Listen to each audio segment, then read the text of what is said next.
That's why I managed to stay single this whole time, You are fake news. It was at this moment that he knew. He fucked up. Are you sober now? No, now, yeah. Yeah. I'm never, but I'm going to.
You can't handle the truth.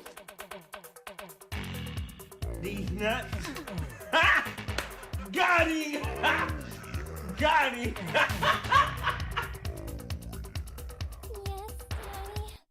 You get in my face with that, I'll beat your goddamn ass, you son of a bitch. You piece of shit. You fucking goddamn fucker.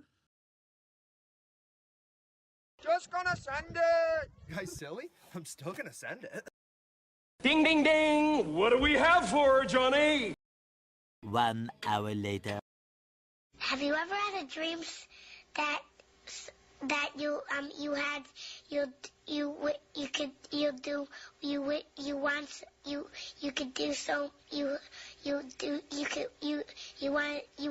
him to do you so much you could do anything?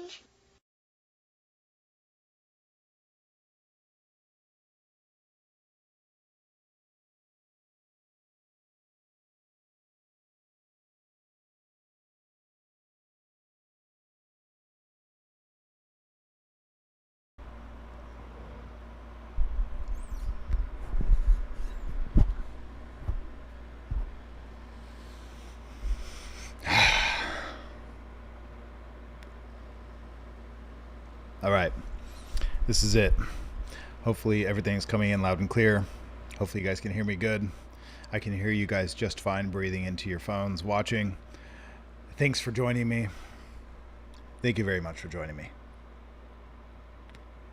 So, this is episode 48, if you guys didn't know. And I'm having a pretty good day. So this is going to be a great episode. There's plenty of questions actually have been submitted. A matter of fact, thanks to some of you, one of you very specifically, plenty of questions have been submitted that I could never get to in one episode, unless it was like 5 hours long. But great questions nonetheless. That being said, this is episode 48. I'm Joshua Ray Farmer, your host for the night, with my wonderful guests that are here in the comment sections. You guys know what to do. Get into the comment sections. We're going to get right into it. This is a Q&A, so you guys ask questions and I answer them.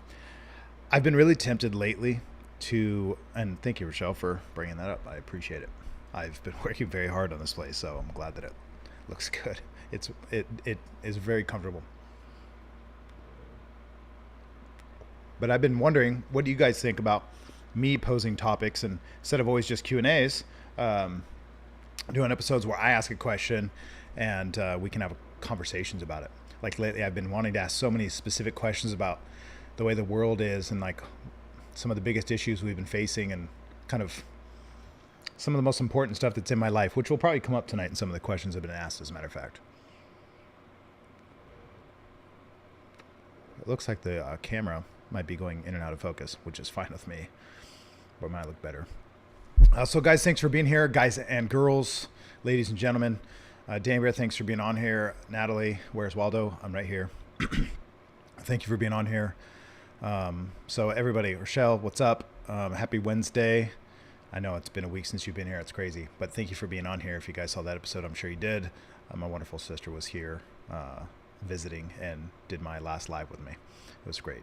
I wish I had the room done when that was the case, but you know, time is of the essence. Okay, so who else do we got on here? Brody Jade's on here. I already mentioned, I think, Natalie. Thank you. So Christy, Natalie, Brody, Rochelle, everybody live with me now. Everybody in the comment section. Everybody conversing amongst themselves. Thank you for being here. And yeah, let's get started. By the way, full disclosure, this cigar is actually a flavored cigar, which I never do, but I really am enjoying it so much that I might just keep the sin up of continuing flavored cigars, or at least this one. It's really, really good. It's Del Toro. I don't know what the name of the actual stick is. I couldn't tell you. Oh, I'm sorry, not Del Toro. It's Isla del Sol, or yeah, Isla del Sol. Del Sol. Wonderful. And this drink here, one of my favorites. Let's see if you guys can guess. No cheating. I don't know how you would cheat. Okay, so some of the topics, guys, are things that I've been wanting to bring up eventually that we will hopefully get into. And maybe to start it off tonight, because some of the questions I think might bring some of this shit up. Actually, I'm going to get heavy real quick. We're going to get real heavy real fast. Rochelle, you're cheating. Dr. Pepper, yeah, whatever. Yay for you. You already knew it's my favorite drink, so there you go. You got it. Natalie says Josh is looking good watching from the desk on the big screen. You know, one of the things I like about hosting this solo is that all the compliments get to go to me, so thank you for that. It's wonderful. Okay, so a lot has been on my mind lately. I've been a very busy person. I've been occupied by many things. And like I said before, this is my downtime. People ask me what I do to relax. This is it.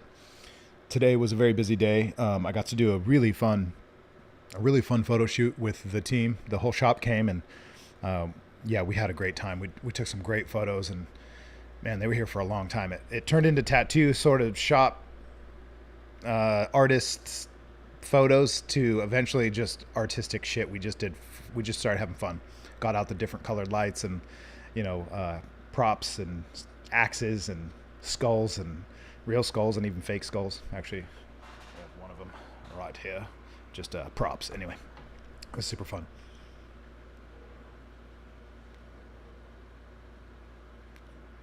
Okay, so check this out.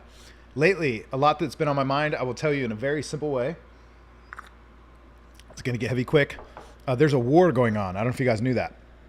And, you know, there's a lot of conversation, and we might get deeper into this today, but it's something I want to start talking more about because it's important to me. If you know me personally and have ever been around me for any period of time, you would know this. There is a war going on, and it's not just a physical war, although there are those plenty around the world and always have been.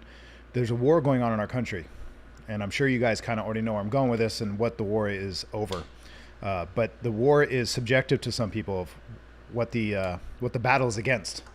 You can call it lots of things: evil, the Democrats, the Republicans, the politics, the rich, the poor, but they're all wrong. There's one specific war happening, and I don't want to say I figured out the code, but I can tell you right now I'm sure of this answer. And I'm going to start with this because it's a great topic, and it's a version of some of the conversations I like to have in the future with you guys. But a lot of the questions that I get asked a lot of times lead me to things that touch on this subject. That was a hell of a cliffhanger. So there's a war going on, and I will tell you what it is. Right now there's something under attack viciously, and it's under the rug. It's quiet. It's so under attack that it's so accepted to be under attack that you don't even see it.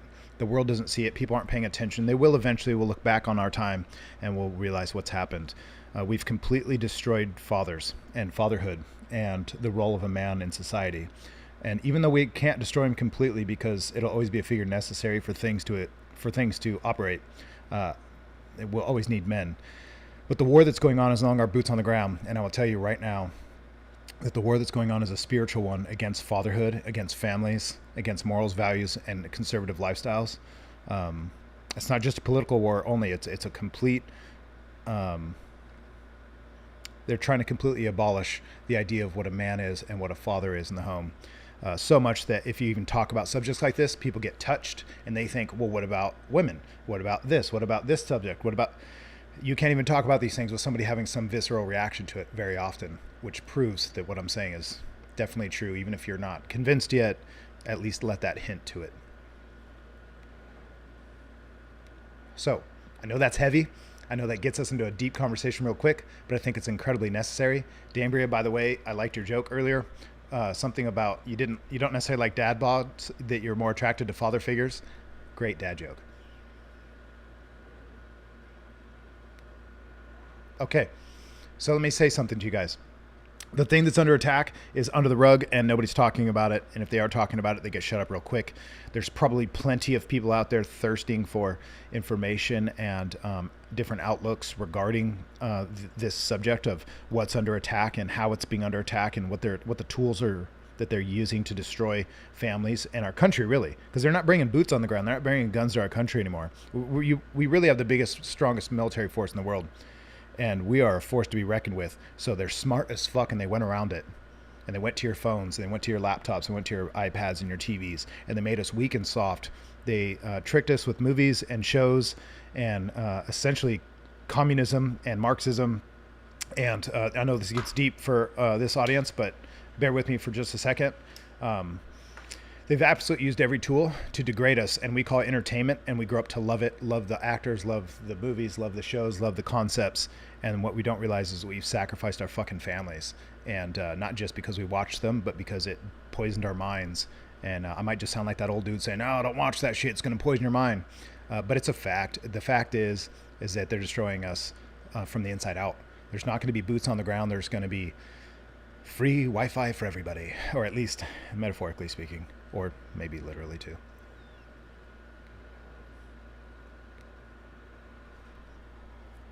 Okay, I'm going to read a couple of things you guys are saying. Let's go here. Brody J said they're destroying men now, and now also real women are being diminished. 100%. Real women have been diminished alongside. To destroy man, you have to attack everything from the ground up, and that includes women and children and the family and God. And they've done a really good job at it. So much that, like I said, talking about these things, some people get bent, touched, and emotional because it's been so destroyed, or at least so attacked and diminished. Women have been diminished because they've been taught to think like men. And making men think and act and perform like men in life makes them very unattractive to real men, which means then there's less relationships. By teaching a woman to be a career-minded woman who wants to live on her own and not have children, which is like the biggest fucking darkest thing I've ever heard of in terms of having your own family, to deny people that and trick them into not doing it, and then find yourself 40, 50 years old realizing you've been duped out of the greatest thing you'll ever experience. It's a great way to destroy the family.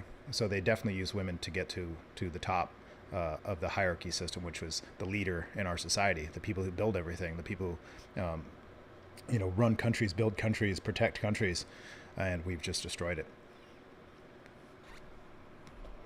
Damer said, oh, well, according to the media, men are doing everything better than women, even being a woman. But see, that's funny you say that because, again, it is men. You're right. And that's why I said it's not men under attack. I didn't say that. I said the father and the family. There could be plenty of men in the world. Doesn't mean they're fathers. A father is the highest a man could ever achieve, if you ask me. Not king, not an old wise owl, but a father.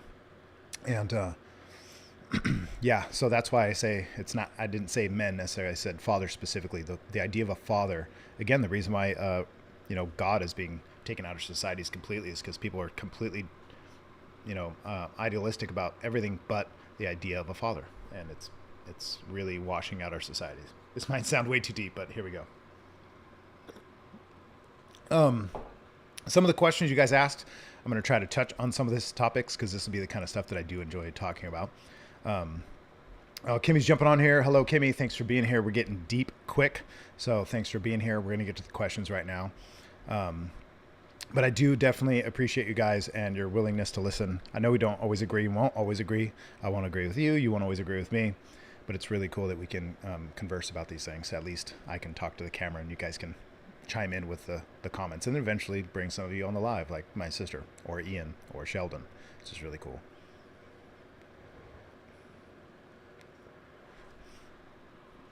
Christy saying, this is a good point. I don't know if if I know how to go back to not being able to take care of myself, though. Don't get me wrong. Shit I've done to let someone handle it. But yeah, it's tough. You're exactly right. That is very hard. And a lot of people struggle with that for sure. Brody said, they say that we want to change. They say they want to change the prayers so they can be inclusive and not father. Yeah, that's terrible. You got to have a leader to look up to. It's incredibly crucial to society and to families and to individuals. And, I heard something very interesting today I'm going to bring up before I get to this first question. This is very fascinating. So think about a mother with children, a boy and a girl. Think about the difference between being a boy and a girl and all children being born, obviously, of mother, from their mother. Men don't bring children into this world, women do it. And when women bring women into this world, it's very natural, and they're as equipped as necessary to absolutely bring fine women into this world. They have everything necessary. The woman is born of the woman, and therefore she can look up to the thing that birthed her. Her maker is her ideal. That is not true for a boy, and that's a very interesting way of looking at things, because I've never really thought of it that way. Although I think it's very significant that the boy has to be raised, even though he's born of the woman, he has to be raised to become apart from the women, not like the women. And I think that's where we're fucking up is day one. We're doing that wrong completely, 100%. All of us, or at least as a whole, we're fucking that up. Danbury is saying that you're too independent. This was one of your problems. Well, women have been taught to be independent, and what makes it, it's a really complex situation, but the fact that it's being done intentionally is what's really scary. The fact that it's being done with intention and so viciously, but yet so seemingly not an urgent thing. But then we find ourselves in the position we're in today with the kind of world that we have. And Daybury, you're actually admitting to my point by saying I've had to be the mom and dad and the captain of my own ship for so long, it scares men off, which is fine. Everything happens for a reason. No, you're right. We've been put in this situation intentionally, and it is unattractive to men to find women who act like men. Men provide and protect, and when a woman does that, it's not attractive. Doesn't mean it's wrong. You can do whatever you want, but it's not attractive, which means men aren't going to be attracted to you. Just like if a man's short, fat, and poor, typically women aren't going to be attracted to him. At least not very many. They always want to pick the tall, dark, handsome, rich guy who's ticks all these boxes that they want. What's interesting though is, men never say I'm mom and dad. They just say I'm dad.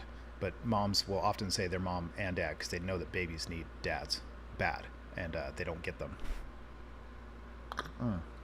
But I've heard too, not often, that women get shamed for what they want out of a man, but men get shamed for what they want out of a woman by saying, I want someone soft, unscarred emotionally, physically as much as possible, somebody gentle, loving, caring, who listens well, who joins the team and fosters tender, loving care within the family as well as gives me a family and babies. If I say that, all of a sudden I'm the bad guy, because most women don't fit that category anymore, or at least don't tick those boxes. And not to say that men tick all the boxes they should either. Okay, let's see. Kimmy says, with malice, forced to be something we were never created to be. Yeah, if that's what you mean, and I'm reading it correctly, that's exactly it. And I think the same is happening true for men too. I think my camera autofocus is really struggling. This is what happens actually when I get a poster behind me with somebody's face. I'm going to just go ahead and autofocus this, or manual focus this tonight. Give me 1 second, guys. That should be good enough for the night.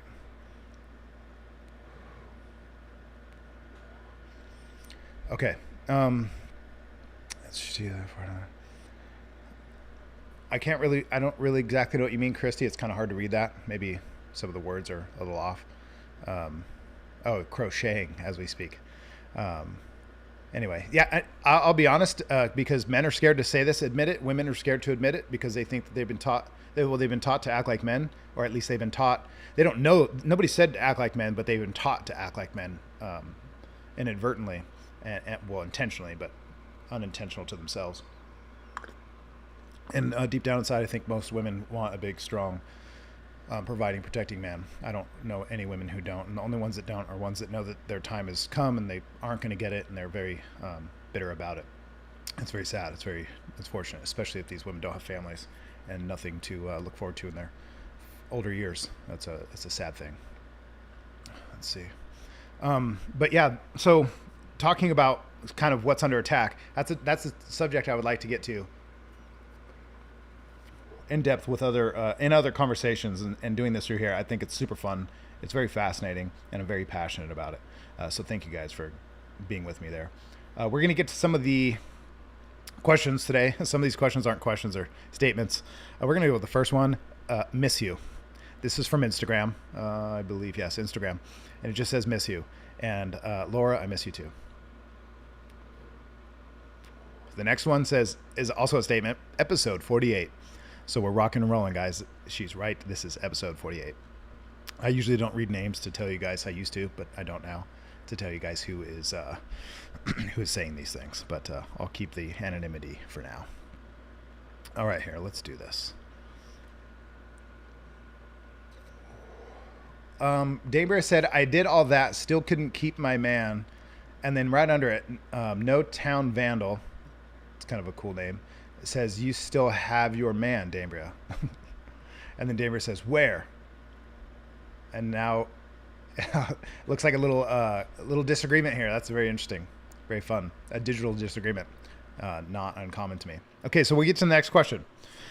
This is also coming from, all of these are going to be coming from Instagram. And I really like this one. This one is the question that really made me think about the topic that I brought up tonight, that the father is under attack. The father is absolutely under attack. And I might be one of the first persons to say it, at least that I know of. It doesn't get talked about enough. Everybody says that men, you hear a lot of other titles, but you won't hear father, because that's the highest of the high in terms of what a man can be and what a God can be, really. So here we go. The next one from Instagram is, what life skills are rarely taught but extremely useful? I hope my audio is coming in good. I feel a little aggressive today. So what life skills are rarely taught but extremely useful? This will be interesting. What life skills are rarely taught but extremely useful?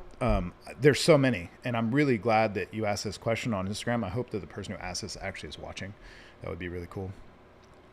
What life skills are rarely taught but extremely useful? Number one, putting the stuff that I was taught.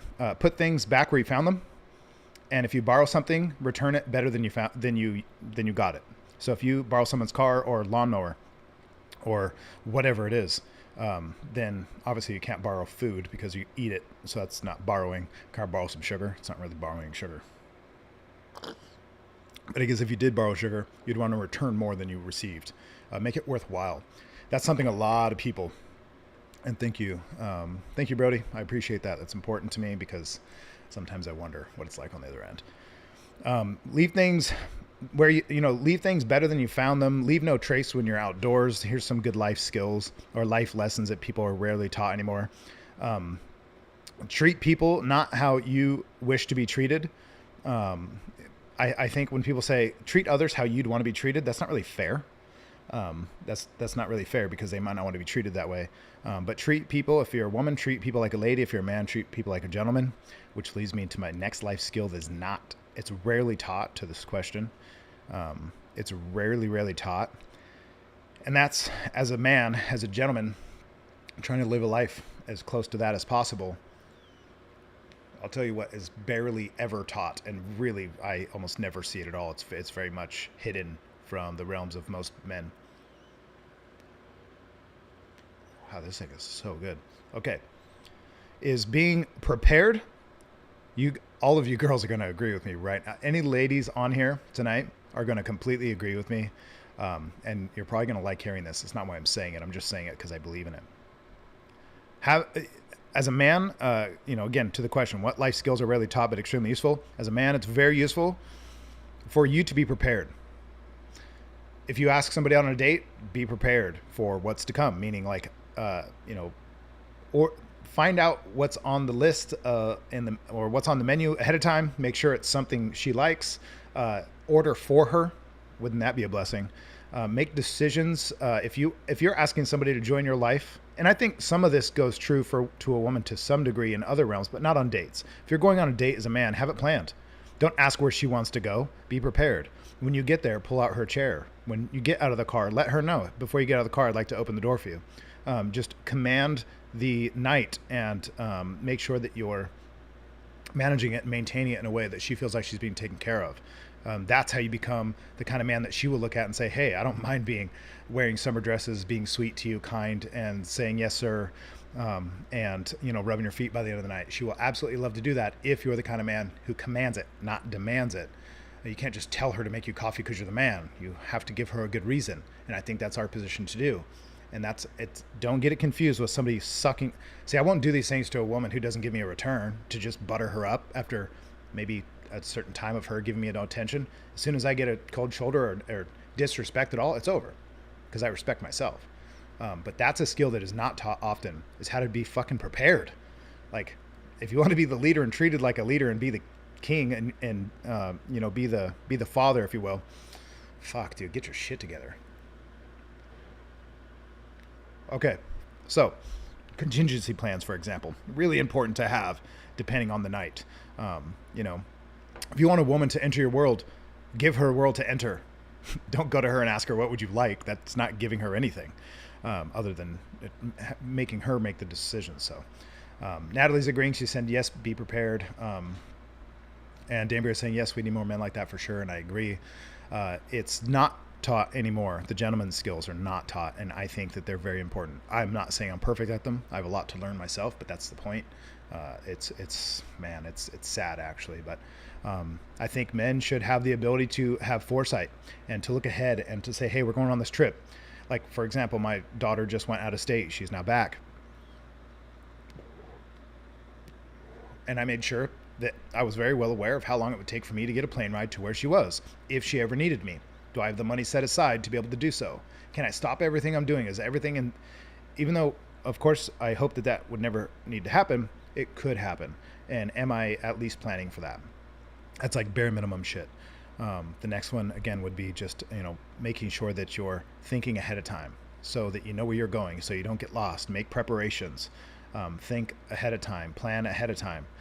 Do some research. As a man in general, do some fucking research. And if you're interested in somebody or something, people always ask, hey man, how do I get an apprenticeship? I'm like, fuck, you haven't even looked me up. I'm a tattoo artist. I got a shop with a bunch of apprentices, and these people want to learn, and they go, how do I learn? It's all on my fucking website. It's all on my YouTube. It's everywhere. They've done no research. That's just super pathetic. It should be taught that people have to do the diligence before they make moves, and they just don't do that. They want to ask, they want to Google everything in the real world, meaning they want to ask you as you were Google some answer that they could just fucking look up. You guys ever have somebody ask you how to find directions after you've given them your address and it's 2023 and you could just Google that shit and it pops right up, but they still ask you the directions? I think it's kind of funny because they have a device in their hand that will just talk to them to get them here, and it works every time. Anyway, I digress. So I'm going to get to the next question. This is also really good. These are good ones. I hope you guys are in for it tonight and have your coffee ready. Natalie, I like what you're saying, but women need to be sweet again. Yes. It's so funny. As a man, I'm not ashamed to say this anymore, because now that I'm living the life I do, I can report from the other side, essentially. Being a man is incredibly fucking difficult if you're going to do it right. It is incredibly fucking difficult. If you want the position of a father and a leader, holy fuck, you just signed up for like probably the hardest task there is. You're going to be responsible for everything, and everybody's going to need you and look up to you and want you around and rely on you. And when you fall short, they're going to disrespect you because you deserve to be if you've missed your marks. It's very, very difficult. And so for women to be sweet again, it's interesting because for a woman to attract a man is so simple. Like, smile. I'll give you the secrets if you don't already know, but just smile. Be friendly. Be polite. Like, be pleasant to be around. Find yourself pleasant. And one of the things I can tell you, right? Well, I shouldn't arm you with all this, guys, but inquire. When you see a man doing something that you're interested in, find a way to be curious and interested in the thing he's doing and inquire about it. Don't interject a bunch. Don't intersect. Don't drop your own bombs or your own. Don't join him in what he's doing. Be part of it. And I will tell you right now, I just gave you a cheat code, a secret, if you will. But so Natalie's saying women need to be sweet again. I think women will be sweet if men are in commanding positions. I think they will see them and go, fuck, I need to reorient my shit. Kimmy says, that sounds amazing, but so many women don't even appreciate a door being open for them. They find it insulting when a man is a man. You're exactly right, because the world has taught them to be like men, and therefore they don't appreciate men anymore. And that is only just going to hurt them as women. You know, people think that because I believe women are one way and men are the other, another, that I hate women or something, or that I'm misogynistic. I've been called all the names, and I don't mind. I guess sometimes you have to be willing to do that, especially if you're going to have a YouTube channel. But what's interesting is when they need a man, though, they don't find it insulting that he shows up to do the fucking job.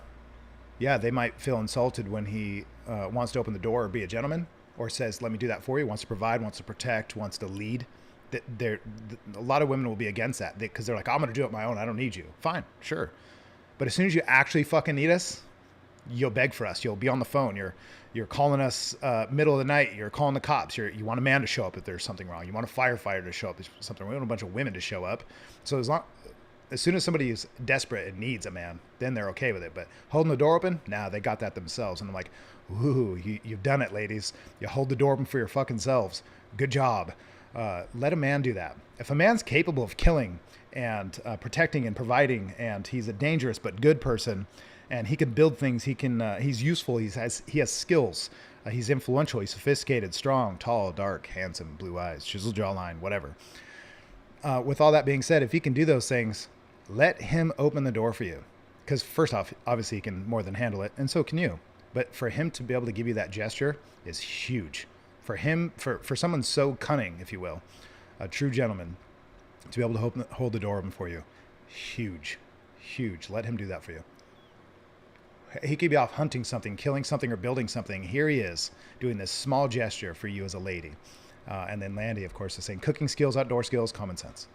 Yeah, a lot of common sense stuff is to the wayside nowadays. We know this. Landy, I'm glad you're here. I don't know how long you've been here or how long you've been listening, but I'm glad you're here. So this is also this is the next question. This is going to be good. Where do you go when you need fresh inspiration? Okay, so the word inspiration is interesting to me. When I need fresh inspiration, my first answer is YouTube. But let me tell you that I don't often need inspiration. I don't chase inspiration.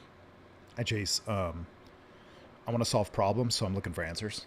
When I have a problem, I want to solve it, whether it's I want to make more money, I want to get stronger, I want to get smarter, I want to be able to handle myself and my emotions, my life better. So I'm always looking to solve problems, but I don't really need inspiration to do that. I just know what needs to get done. I don't need to feel inspired to do it or motivated. I just do it best I can. So you're asking, where do you go when you need fresh inspiration? I really can't think of when I need inspiration. You know what? Can someone look up the definition of inspiration and type it in here, if you don't mind? Type in what, I mean, I know what inspiration is, but I would love to hear a more specific definition. That would be great. Just because I don't think it's something that matters to me too much. So where do I go for new inspiration? I don't know. You know, I guess there is one answer. I have a book in my tattoo shop. As a matter of fact, actually, I brought it home now because it matters a lot to me. I look at it a few times a year. It's an artist, H.R. Geiger, somebody I look up to a lot, always have. He's incredible. He's long past, but his art lives on, and he is super influential to me. I look up to him a lot as an artist. So when I need inspiration for like a piece of artwork, I literally just look at his stuff. That's about it. And then, okay, here's another good one too, because I think inspiration is important, but I think I'd rather find it in real life as best I could. So another thing I like to do is be around people who have and do the things I'd like to have and do eventually. People who succeed much greater than me. I like to surround myself with them, whether it's through books, podcasts, phone calls, videos, seminars, or in person, which is even better. That's where I get my inspiration. When you can see something's possible, it's more likely you'll reach it. And so I'm always looking for those types of people that I can look up to. Rochelle saying the process of being mentally stimulated to do or feel something, especially to do something creative. I don't have to really, I guess, go to find inspiration, because I think the cosmos already has all that I need, and it already bombards me with so many desires and so much stimuli to be able to get creative that I guess I don't have to look for it too often. It's all around us. At least that's how I find it. Maybe when I was younger, I had to find inspiration. I'll answer it that way. When I was younger, I had to find inspiration when I was going through hard things, and I looked to people that I respected. That's all. I looked up to my dad. I looked up to guys around me that I thought were cool, or that had good families, or did well in life. So that would be my inspiration, is people, living examples would be my inspiration. They could actually not be living anymore, but they were living examples. Okay. I don't want to miss you guys too. I feel bad sometimes reading all these questions, because, by the way, I cannot get to them all. I'll get to all the ones on Instagram, but I won't be able to get to all that were submitted. Thanks to some of you. You know who you are. Ashley said she's on here. What's up, Ashley? Thanks for joining us. Let's give her a little applause for showing up late, fashionably late, but that's cool. That's how you make an impact. At least that was always my plan when I was younger and going to parties. Like, don't go till 10. So Kimmy's saying the same thing. I like that. Yeah, so the process of inspiration, I get it now.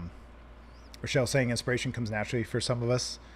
I agree. Maybe for some people it doesn't. I don't really know. I feel like I've always been inspired to do something, especially creative.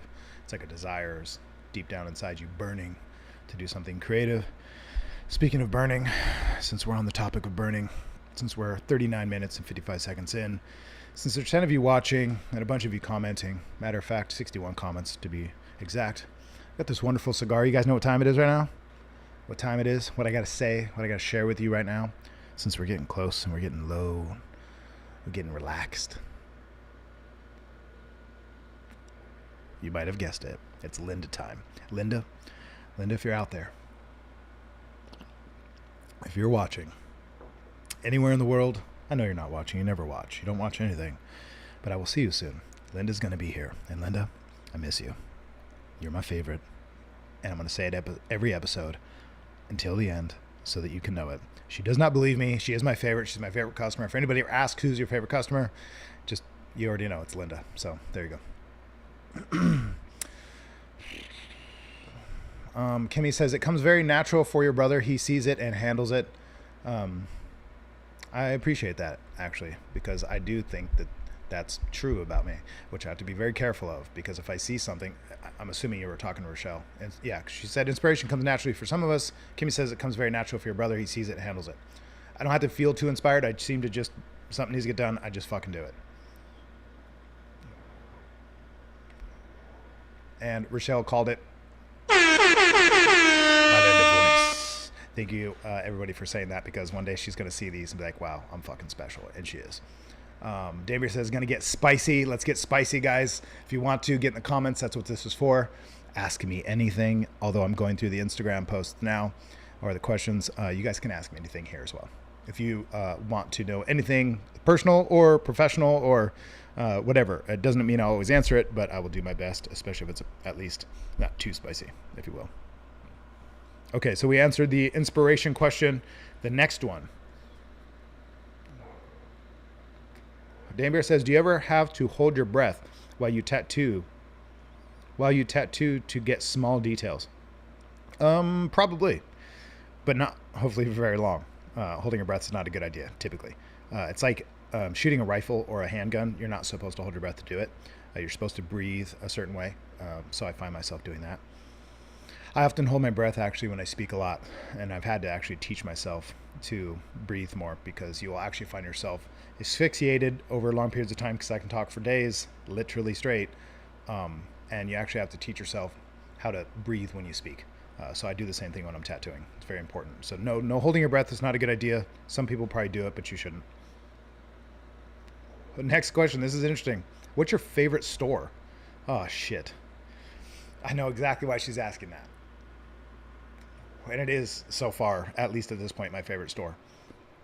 If you guys don't know anything about Oregon or the Pacific Northwest, and an old store that used to be called G.I. Joe's, that was my favorite store, but it's no longer around. So it's no longer my favorite store. Now technically it's not Lowe's, it's Home Depot, but they're the same shit. They just wear different dresses. But yeah, hardware stores, my favorite fucking stores. When I go to hardware stores and auto stores, man, you know what's funny? If you think about stores, Target, hands down, Target is for women. Most of Walmart is for women. Matter of fact, if you guys do this out in public, maybe you don't notice this. I don't know. Maybe it's obvious to everybody but me until recently. I'm going to point something out to you guys that is unfucking deniable. The world, in terms of the consumers, is created for women. I can prove it. Shows, books, look at the #1 sellers. It's for women. Stores, clothing, shoes. There's very few places just for men. And I will say the auto store and Lowe's and Home Depot, I shouldn't even say those words, hardware stores and auto stores, those are it for me. And if you go into, if you look at just the plethora of stores down your typical city block, it's mostly not going to be related to men. But if you go into stores like Walmart or clothing stores or Target, and you look at the men's section in comparison to the women's section, it is insane. Like, it's insane. Even the decor, it's like all these, well, you get what I'm saying. It's very interesting. Kimmy was really close. I'll go ahead and just give you an applause for that, because I fucking love Home Goods. Me and my son together agree it's a wonderful store. Lenore, thanks for being on here. Thanks for joining. Everybody else on here, if you're still watching, great. Appreciate you. Thanks for being on here. And Danbury, if you're talking about the store, definitely not. That store is terrible. Kimmy says, Josh, you know what's Home Goods? It definitely would be my favorite store, because if I had to get rid of a hardware store as opposed to Home Goods, get rid of Home Goods. But I do love it. That's for sure. It's wonderful. All right, next one. We're going to go to the next question. Oh, this is actually just another statement. I like this. What a beautiful day, right? Right. 100%. Matter of fact, that's probably the best day that I'll be reading tonight. That's absolutely true. What a beautiful day. It was perfect today. Okay. Again, I'll do my best not to miss you guys here in the feed. But either way, thanks for joining in and submitting your questions. And if you guys want to ask them live, I always love when you do. Well, I don't always love that you do. Most of the time. All right, next question. What are things people can do while eating for the next class? Waiting? What are things people can do while eating for the next class? Someone might have to guess what she's trying to ask. I'm not exactly sure. I should have pre-read that. What are, anyway, so maybe somebody can help me understand what that would most likely say.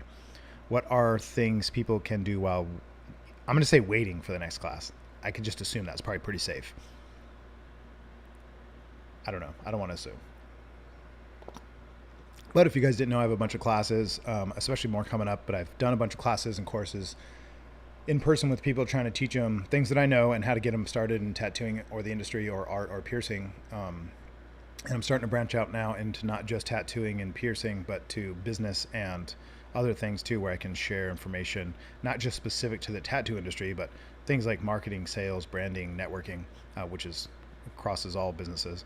I'm really interested in doing more things like that.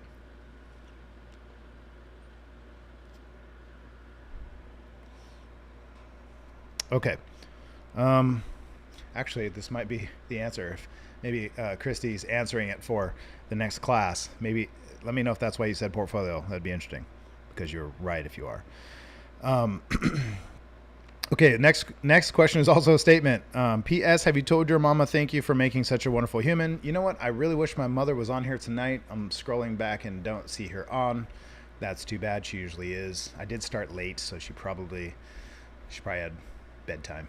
Dad goes to bed early. But yes, I have told my mom thank you often. Not necessarily for making a wonderful human, but for giving me life and giving me this opportunity. She was just here recently, and I think I made it very loud and clear. I like to do this very loud and clear that she matters tremendously to me, and not just that she matters to me, because that's a selfish thing, because she does, but that I'm here for her and would do anything for her to make her life better, as whatever's in my power. And I like to make that ring out clear to her, because it makes, again, me feel good, but because she deserves it. She's a wonderful woman, and I'm lucky to have her. So, okay. So yes, I have told her. This is a really good question. I like this one. I'd love for you guys to join in too, actually. If you can do this, this would be really cool. Next question is, can you tell us something you hold dear from the Bible? That is like loaded, super loaded. Matter of fact, maybe inappropriate, but fucking hell yeah. Can you tell us something you hold dear from the Bible? Fucking hell yeah. I sure can. And if you guys want to plug away, whatever it may be, if you think of something, make something up that's genuine, but come up with something, I will share you maybe some of mine. This will be a really good question towards the end of these questions here. So let's get on to that here. Can you tell us something you hold dear from the Bible? I sure can. The number one thing that I hold dear about the Bible is that it's full of a bunch of courageous people. Sure, you can have your, you can be skeptical about them all you want. Just like people always will be and always have been. That's fine. But it's a book full of information regarding societies, men, women, children, gods, and God, love, relationships, brutality, murder, desire, hate. It touches on everything. So if you're asking what do I hold dear from the Bible, is that it doesn't hold much back. You could find some pretty jacked up stuff in the Bible.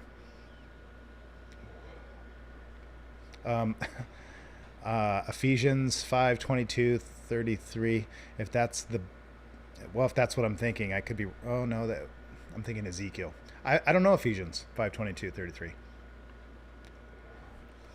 But there are some jacked up things in the Bible, and it's because it's reality. And I really like that it touches on so many different things. So what I hold dear is that it's full, it's complete. It's a complete canon of stories that there isn't a better one. There just isn't a better one. And you don't have to believe it's true. You don't have to call it, the word of God. You don't have to call it the truth. You can call it whatever you want. You don't have to call it at all. But I'll tell you right now, there is nothing better. Nothing beats it. No, there's not a single book that beats it. And you cannot dispute that. It's indisputable. So I'm not making a claim. I'm stating a fact. Okay. So I'll tell you a couple more. Can you tell us something you hold dear from the Bible? That men are leaders. That's what I hold from the Bible, is that men are leaders. And that women and children are typically a very, very Christian and Western thing is that women and children go first. So I hold that dear to my heart, that the Bible very specifically in the Western world teaches that, because that is not common around the world in all cultures. Actually, it's not in any cultures besides the West.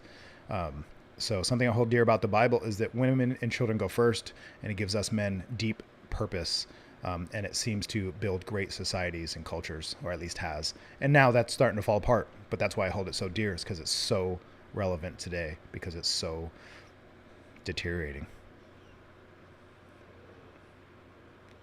So that's something I could tell you about the Bible that I hold dear, and is that men are leaders in this book, and that women and children go first. And I think that's beautiful. And I could go on and on. But I think it has great stories of people like David and Solomon and Lot. Just all of these stories of trial and triumph and, suffering and I guess battle. Really, it's war. The Bible's really a lot about war, and I think it's very, very powerful, actually. I like what Lenore's saying. She says the Bible is like a novel full of stories, dreams, and love stories, and it is. It's not written by one person. It's written by lots of people through long periods of time, and I think that's very, very interesting. Let's see here.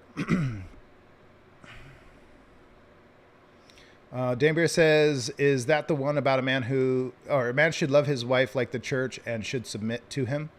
I don't know what you mean, but I do know that quote, which is that a man submits to God and a woman submits to the man, and the women and the children submit to the parents. I think that's the natural order of things, and today that's being solely perverted. And I think that it's just a mistake that society is making. So I totally agree that that's a bad thing. Christy said, I feel like I'm intruding. No, you are more than welcome here. So thanks for being here. And Lenore, you're right about it being full of stories, dreams, and love stories.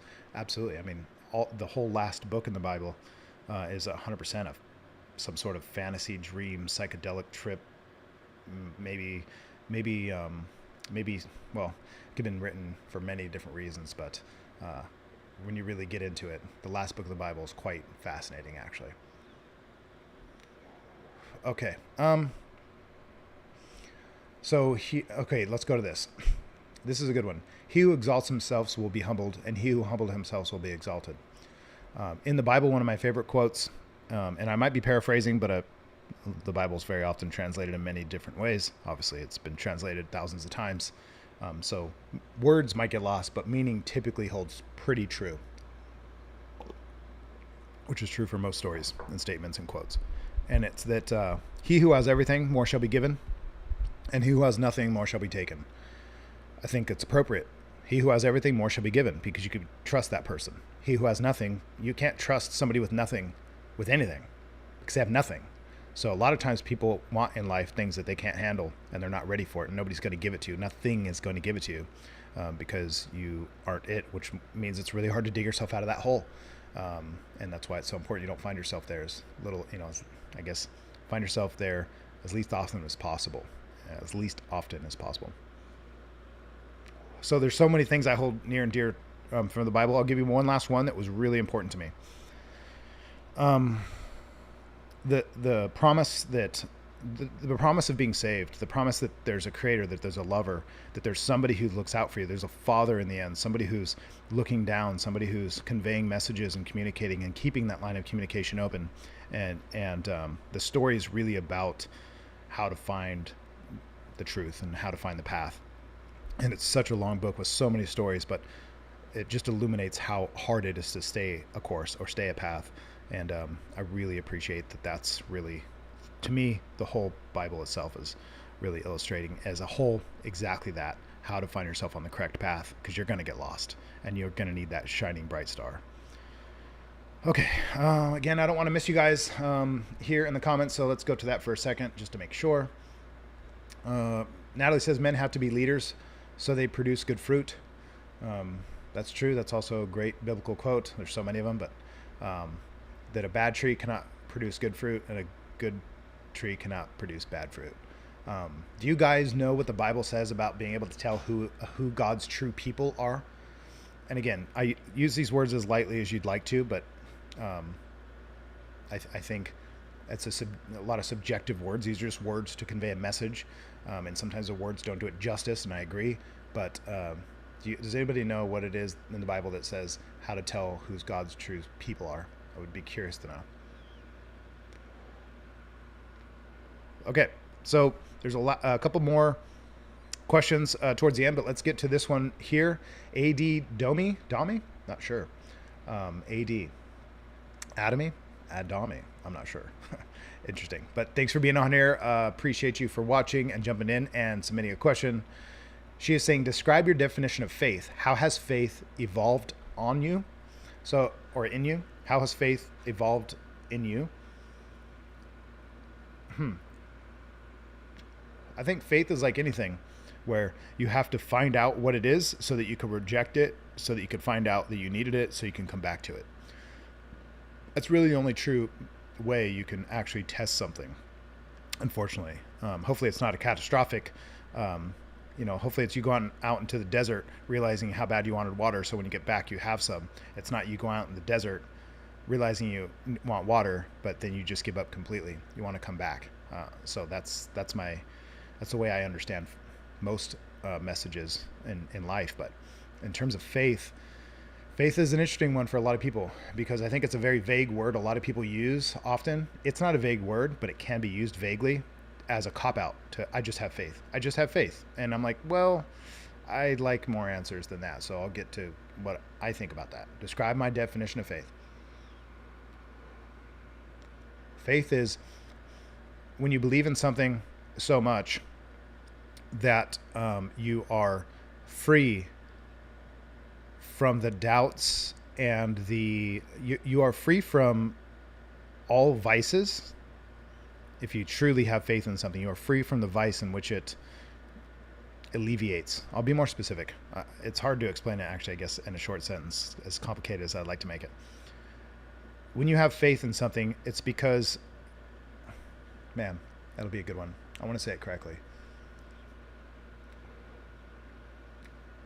So, what's worse oftentimes? The fear that you have of something or the thing itself? The fear of the thing you're about to embark on or the actual thing you have to do? I deal with this all the time with piercings and tattoos. People get freaked out and they're so scared. And the fear of the process is way worse than the actual event itself.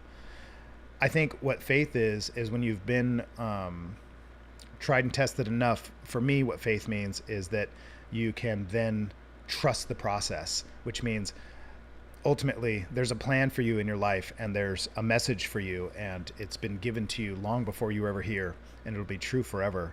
And if you just live true to that message, you can have faith that you are on the right path, because you can't see the path physically. It's much deeper than that. So you have to have faith. And that's an example of what faith would be. Faith that the answers will be revealed to you and that you're walking the path chosen for you. I don't think you choose your path. I think you can steer from the path that's chosen for you, but you can steer from it, and that's when you get lost and you come back to it. And I don't think that God makes mistakes. So my faith is in that I won't be led astray as long as I am paying attention, asking for guidance, and humbling myself. So that's what I think faith is your ability to have security in knowing that you're not going to be left alone, abandoned, and forsaken. So to me, it's maybe not the best way to put it, but that's what faith is to me. That I believe, that I know for a fact I will not be abandoned, and whatever has to happen will happen, and that I'm just part of all that happening. That gets a little confusing. Lenore says, you read the same stories 2 or 3 times, and every time you will receive a new message. It's totally true. I don't know if you guys have realized this, but you've probably heard every message there is to ever hear. That if you're over the age of 15, you've probably heard every answer you could ever imagine, and you've already heard everything within a few years of being a human, but you weren't ready for it, which is why it hits you at a certain age or a certain time or people have always been telling you to do certain things, and the cosmos has been sending you messages, right? God has been using your reality to convey messages, and until you're ready, you won't receive them. And you're going to keep getting the same fucking message. Like people say, how come I keep finding this? Or how come I keep doing that? How come this keeps happening to me? Well, because apparently you still fucking need the message.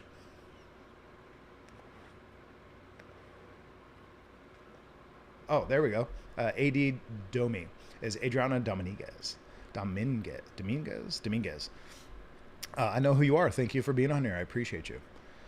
Monica says, loving tonight's topic. Thank you. I appreciate you being here. Truly do. So thank you for that. And let's see. Adriana saying, perfect answer. Completely agree. Thank you for this response. Well, I appreciate you asking. Ashley's jumping off here. So see ya, Ashley. Feel free to join back in if we're still on. Actually, we're an hour in, so this might be a long night. I don't know. But thank you for being on here either way. Okay. You know what actually makes me pretty happy? I'll just be honest, because it seems so rare. I love when I see people's photos as couples. It's really cool. I mean, I don't always love seeing couple photos necessarily. As a photographer, I get bored of seeing them, but I like when people have their thumbnail or their their icon, their image, with somebody that matters to them. I think it's pretty cool. Ian Zier just made it on. Eon just made it on. What's up, Ian? How's Hawaii? Hope everything's well. Hope you're well. I'm sure you're lonely and you're a little lost at times because it's a new place, but I'm sure that you'll handle it just fine. And I'm hoping you're having quite an experience. I'm sure you are. Natalie says the Bible is subject to many interpretations. Israelites are God's people, but we all come from the 12 tribes of Israel. So his people are those who believe in his son. So, yes, my question wasn't necessarily who are God's people. It's how can you tell that they're God's people? That's the question. It's not just necessarily a bloodline. And even though in the Old Testament, we'll talk a lot about this, the New Testament says one specific thing. It says that you can tell God's people by the love in which they have amongst themselves. And I will tell you right now, whether you call it God or the universe or the higher power or whatever, I really don't care. There's a reason why, like for tonight, for example, that there's 13 people on here. You can deny it all you want, but eventually it will be revealed to you when you're ready, if ever, hopefully so, that God will not forsake you. He is always there and makes no mistakes. And he will reveal his people to you when you're ready. And when you become part of that tribe and you have that love amongst yourselves, it'll be very clear that it'll be very clear to other people that they will see that in you. And that is the true mark. Okay. Ian says it's great. It's been raining for a couple of days. Welcome to Hawaii. Yes, and Brody's talking about Jurassic Park in Oahu. I don't think he's in Oahu, but it's not far from where he is, so he could go check out the Jurassic Park thing. I'm sure it's really cool. A little, sure, touristy, but I bet it's pretty exciting. It's a beautiful place, I'm sure. Okay, let's get to the next question. Maybe another statement. Hold on a second. Let me get there. That was a lot of information about what I hold true to the Bible. Thanks for bearing that with me. Next question is, how's your week so far? ? Hope nothing but good things for you. My week so far is great. It's Wednesday. I'm going to tell you about my week. My week has not only been awesome. Monday, a client of mine got sick, and so he couldn't show up, but he was a wonderful person. He was really sorry for having to cancel. He didn't want to have to cancel. And he actually offered to pay for the day. Either way, he felt really bad. I told him, don't worry about it. You're a loyal customer. Take care of yourself. Get healthy. And I found plenty of other things to do. And it's kind of nice sometimes actually to have that space. So anyway, I had a nice day off. Got a bunch of things done. Today, I actually got to do a photo shoot with the whole shop. Everybody showed up here at the studio, and we did a great photo shoot. If you didn't see some of my stories already, it was awesome. We did some really cool fucking stuff.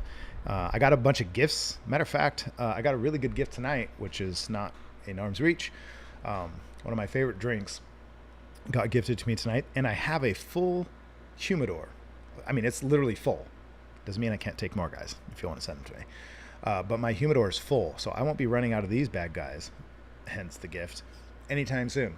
So that makes me incredibly happy. And this thing, I'll just keep it in my mouth because it tastes so fucking good.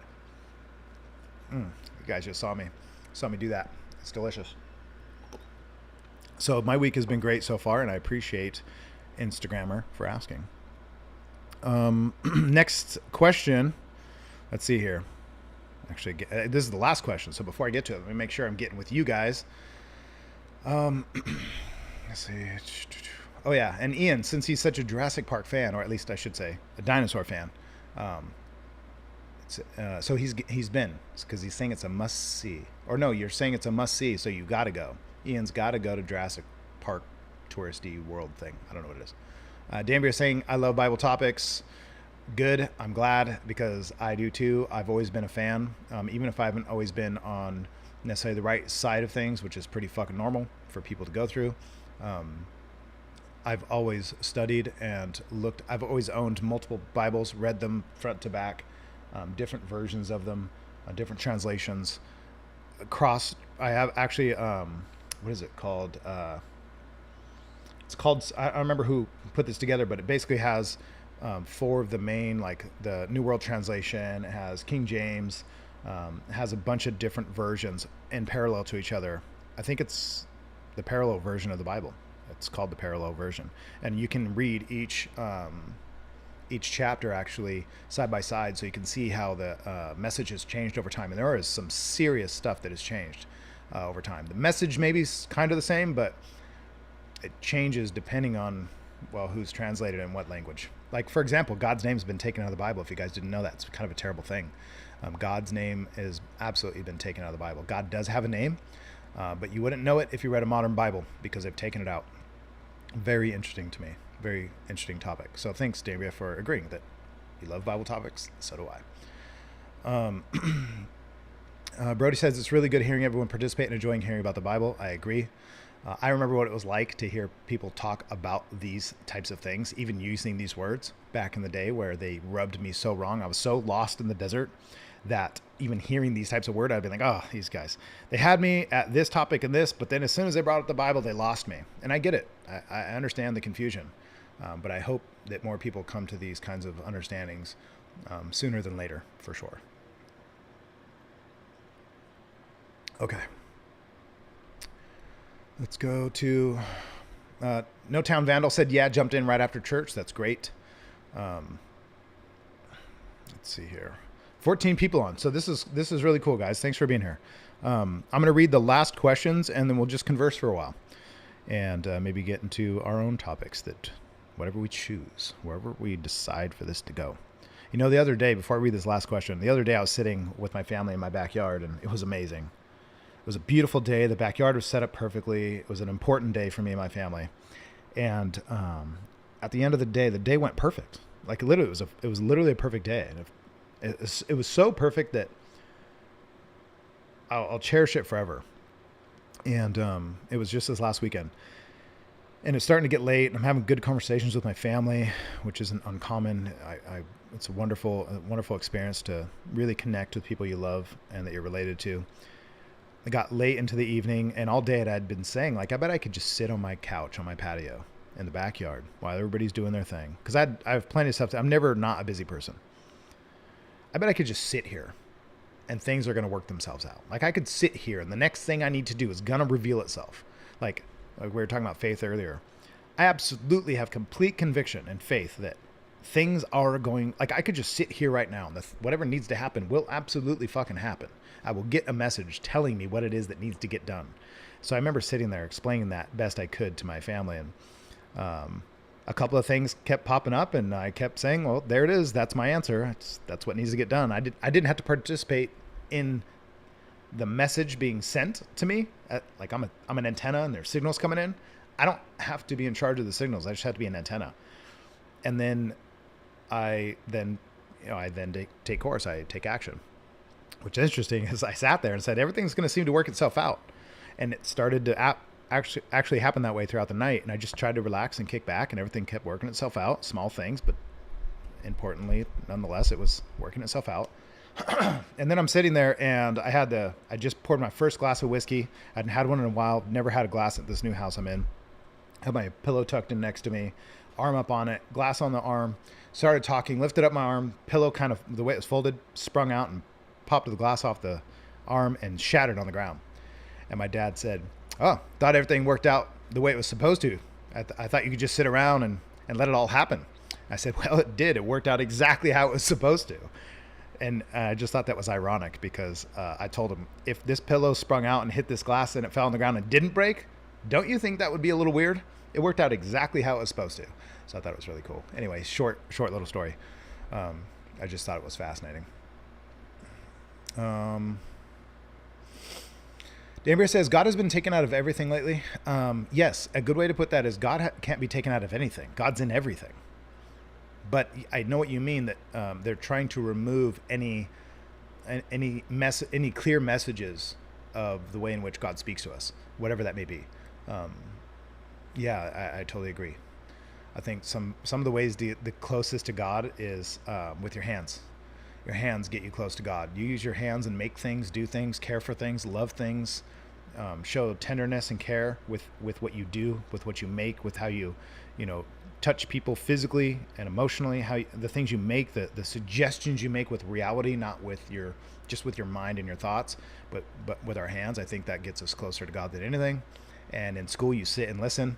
At work, you pretty much just do mundane shit and listen and get your paycheck, and you go home and you watch TV or swipe on your phone, and your hands pretty much just, I don't know. It seems like God's been taken out of everything in the form of us getting close to him. Everything's getting hidden from us, so it's very interesting. Monica, have you ever read any of the, I don't know how to pronounce that, so I won't try. So no, unless there's a different word for it. I don't know exactly what that is. And Danbury's asking also, what is that, Monica? Books that were taken out of the Bible in the 1800s. I have read some of the books that have been taken out over the last couple thousand years, actually, last millennia for sure, but even the last 2,500 years. There's lots of reasons why. See, I don't try to figure that stuff out too much, because for the simple fact that you could always go down that rabbit hole. But there's a reason why I believe the books that are in there now and the book we now call the Bible is so important. I'm not saying don't look into them. I think it's very important. I think doing your research will never lead you wrong. I don't think you can get bad information. You could just get wrong, or more close to right, or more further from right. It's not always right or wrong, always, because you're using words and words are limited. So trying to pinpoint something with words is very hard, and to call it facts is sometimes very difficult. So you need lots of explanation. So I don't always get hung up too much on all of that. But I definitely have done a lot of research about the stories that have been taken out, the people, and the messages that have been taken out. I will say that there's lots of messages maybe that made it, even because who decides it got in? Honestly, who even decides it to put it in there? Look up the history, and if you look up the history and who wrote the books, I mean, even how fascinating is it that Jesus was alive for 33 years and never wrote a single book. Never wrote. There's no record of him writing anything ever. Which is fascinating, considering it seems like the book is primarily about him, or at least his father. Let's see here. Ian says they don't have Bibles in the drawers here at the resort I work at. It's kind of sad. When did they take the Bible out of the hotel room drawers? You know what? Every time I go to a hotel room, I look, and you're right. They're gone.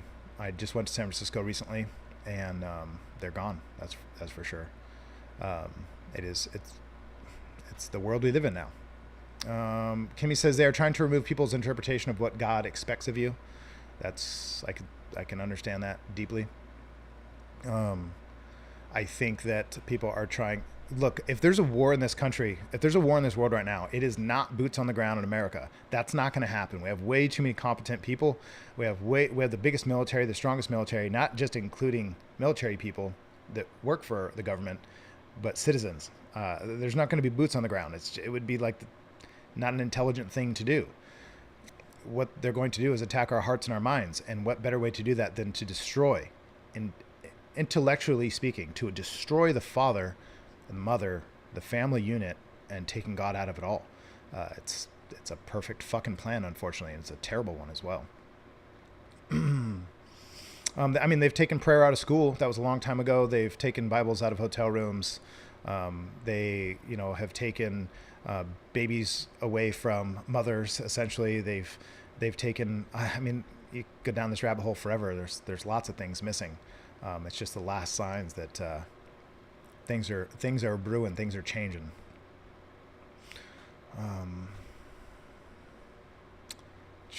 Okay, biblical, apart from denotes a collection of ancient books. There's more books. Interesting. It is very interesting that there's a lot of stuff in the Bible that isn't there. There's a lot of stuff that's been taken out, and there's a lot of stuff that's been previously put in. So a lot of decisions made there for sure. But I think it's just, well, I can talk about that forever, but I think if you could suspend the attachment to the definition of words too strictly, because let's put it this way. If you have a word like God, for example, that's just a word that we use to convey a message. But when I say the word God, there's something in your head based off the rules and experiences and the DNA and the biology and the experiences you've had in life, based off all that, you now have a response to the word God. Some sort of response has to happen. Like when I say God, you can't not have a response to it. There's some sort of understanding you're having about what that means. But all I'm doing is using a word to elicit an understanding. So the word isn't it. I'm trying to elicit an understanding. And when I elicit the understanding, if you get hung up on the words too much, what happens is you're missing the fucking message. I hope that was really clear, because I couldn't have said it any better myself, which I do say so myself. I think that might be the clearest thing I felt like I said all night. So there you go. I probably couldn't do it again, so I'm glad we're recording. I think that that's what's important to do, is to understand that there's more to it than our words can lead to. So don't get hung up on the words. Try to dig deeper into the jewels of the message. That's what I'll leave it at right there. Natalie says, our hunters are bigger than any army in the world. It was a war over the mines. I agree. No boots on the ground here. Yeah, you can't bring that hit. I'm going to say something really controversial. And matter of fact, I don't even know if I probably have to be very careful the words I use, because we are on YouTube. And I will say this, that if you had a slave, and I mean that generally speaking, through all of human history, there's been slaves. There still is. There always has been. Unfortunately, there might always be, at least for as long as we're here on this planet. Would you want... Again, suspend some of your beliefs here, or let me just be really careful with my words. Slavery has been around forever. Humans have been enslaved by other humans forever, for as long as humans have been here. The only reason we beat them, hurt them, chain them, like why would you chain a slave to do physical work in society? Because they're going to run away. You don't want to chain them. You have to chain them if you want to get the results out of them. I'm not saying it's good at all. Don't get me wrong. But you have to chain them because they could just run away and you can't find them. They're not like today, like puppies where they're chipped and you can find them, or you don't have Apple AirTags or some sort of, GPS. Now we have face recognition, thumbprints, fingerprints, voice recognition, DNA. Like we have now, you don't have to chain them as much necessarily. You could let them go home. You could literally put a bracelet on their ankle. So modern day slaves, even though we don't call them slaves anymore, there's lots of other words we call them. Prisoners. We might call them, let's say, the average working man, the 9-to-5er, the blue collar, the white collar, whatever, employee. You might not want to call them slaves, and that's fine. You can call them peasants, that's fine. You can call them whatever you want. I don't get hung up on the words. But it's not that people wanted to hurt their slaves. It's that that's what they needed to do, because that was the only technology, or let's say that was the only answer to getting their slaves to do what they wanted. That isn't true anymore. Because, see, they didn't have tools back then like they do now. They didn't have media. They didn't have phone. They didn't have audio and video signals that they could send to the world at large all the time, all day, every day, at the desire of their thumb to corrupt their minds. Now they have that. So they don't have to put boots on the ground. They don't have to put chains on your ankle. They're putting chains on your mind and your attention and your heart. They're training your brain to be bored and go next, next, next. There's probably not a lot of people on here right now, although most people I tattoo are probably under the age of 30, and most of them are women. 70% of clientele in the tattoo industry today are women. And I bet you there's not a whole lot of, I would almost actually probably argue there's probably nobody on here watching under the age of, I would say, 30, because they're thumbing through the next fucking hit, dopamine hit.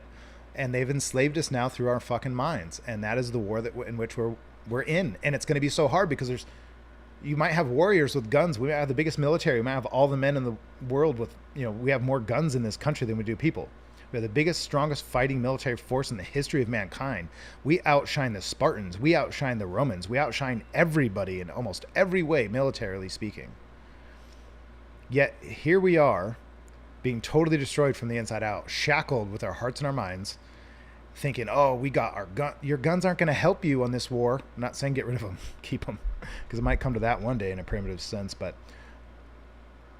your minds are just being completely destroyed. And we think nothing of it, because who is there to fight? You might have all the guns and all the men and all the military, but where do you send your men and your guns and your military to fight this new battle?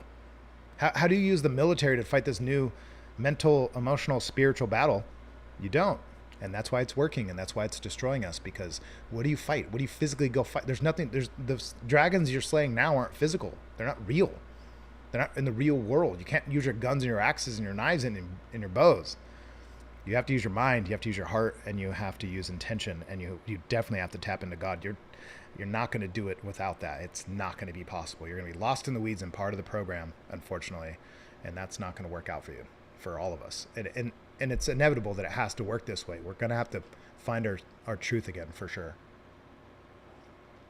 There's no other way this solves itself. When men think that they're women and they're cutting off their genitals and they're taking hormones, and parents are giving their kids hormones, and people are confused so bad. I'm not talking trash on anybody. I'm saying this confusion and this prison that we were created for ourselves has been sold to us, you guys. We've been brainwashed, we've been tricked and duped. But again, not with chains, not physical chains, not with physical weapons, not with physical fighting. This is now a spiritual thing, and that's harder to fight, because where is it? What do you do? It could be totally hypothetical for all you fucking know. I might have to convince you that this is true for you to eventually take action. Because what do you do? That's a good question, isn't it? Let's see here. Kimmy says people should have, I'm going back a little ways because I paused there. Kimmy says that people should have their own connection and their own way of worshiping. I for sure do not want today's teachers exposing my children to God or the Bible. That's my job. And I actually agree. I wish more people would expose there should be more leadership in the family towards their children. Schools shouldn't be the thing that does that. But I also do think that when schools are abandoning something like prayer, but then introducing something like transgenderism or theories that are not based off science and teaching them, let's just say, maybe not the right word, for lack of a better word, transgenderism, but this transgender theory type shit that's wrong. Biologically, it's wrong. Scientifically, it's wrong. I'm not saying transgenders are wrong at all. I'm saying that what they're teaching about them is completely fucking wrong.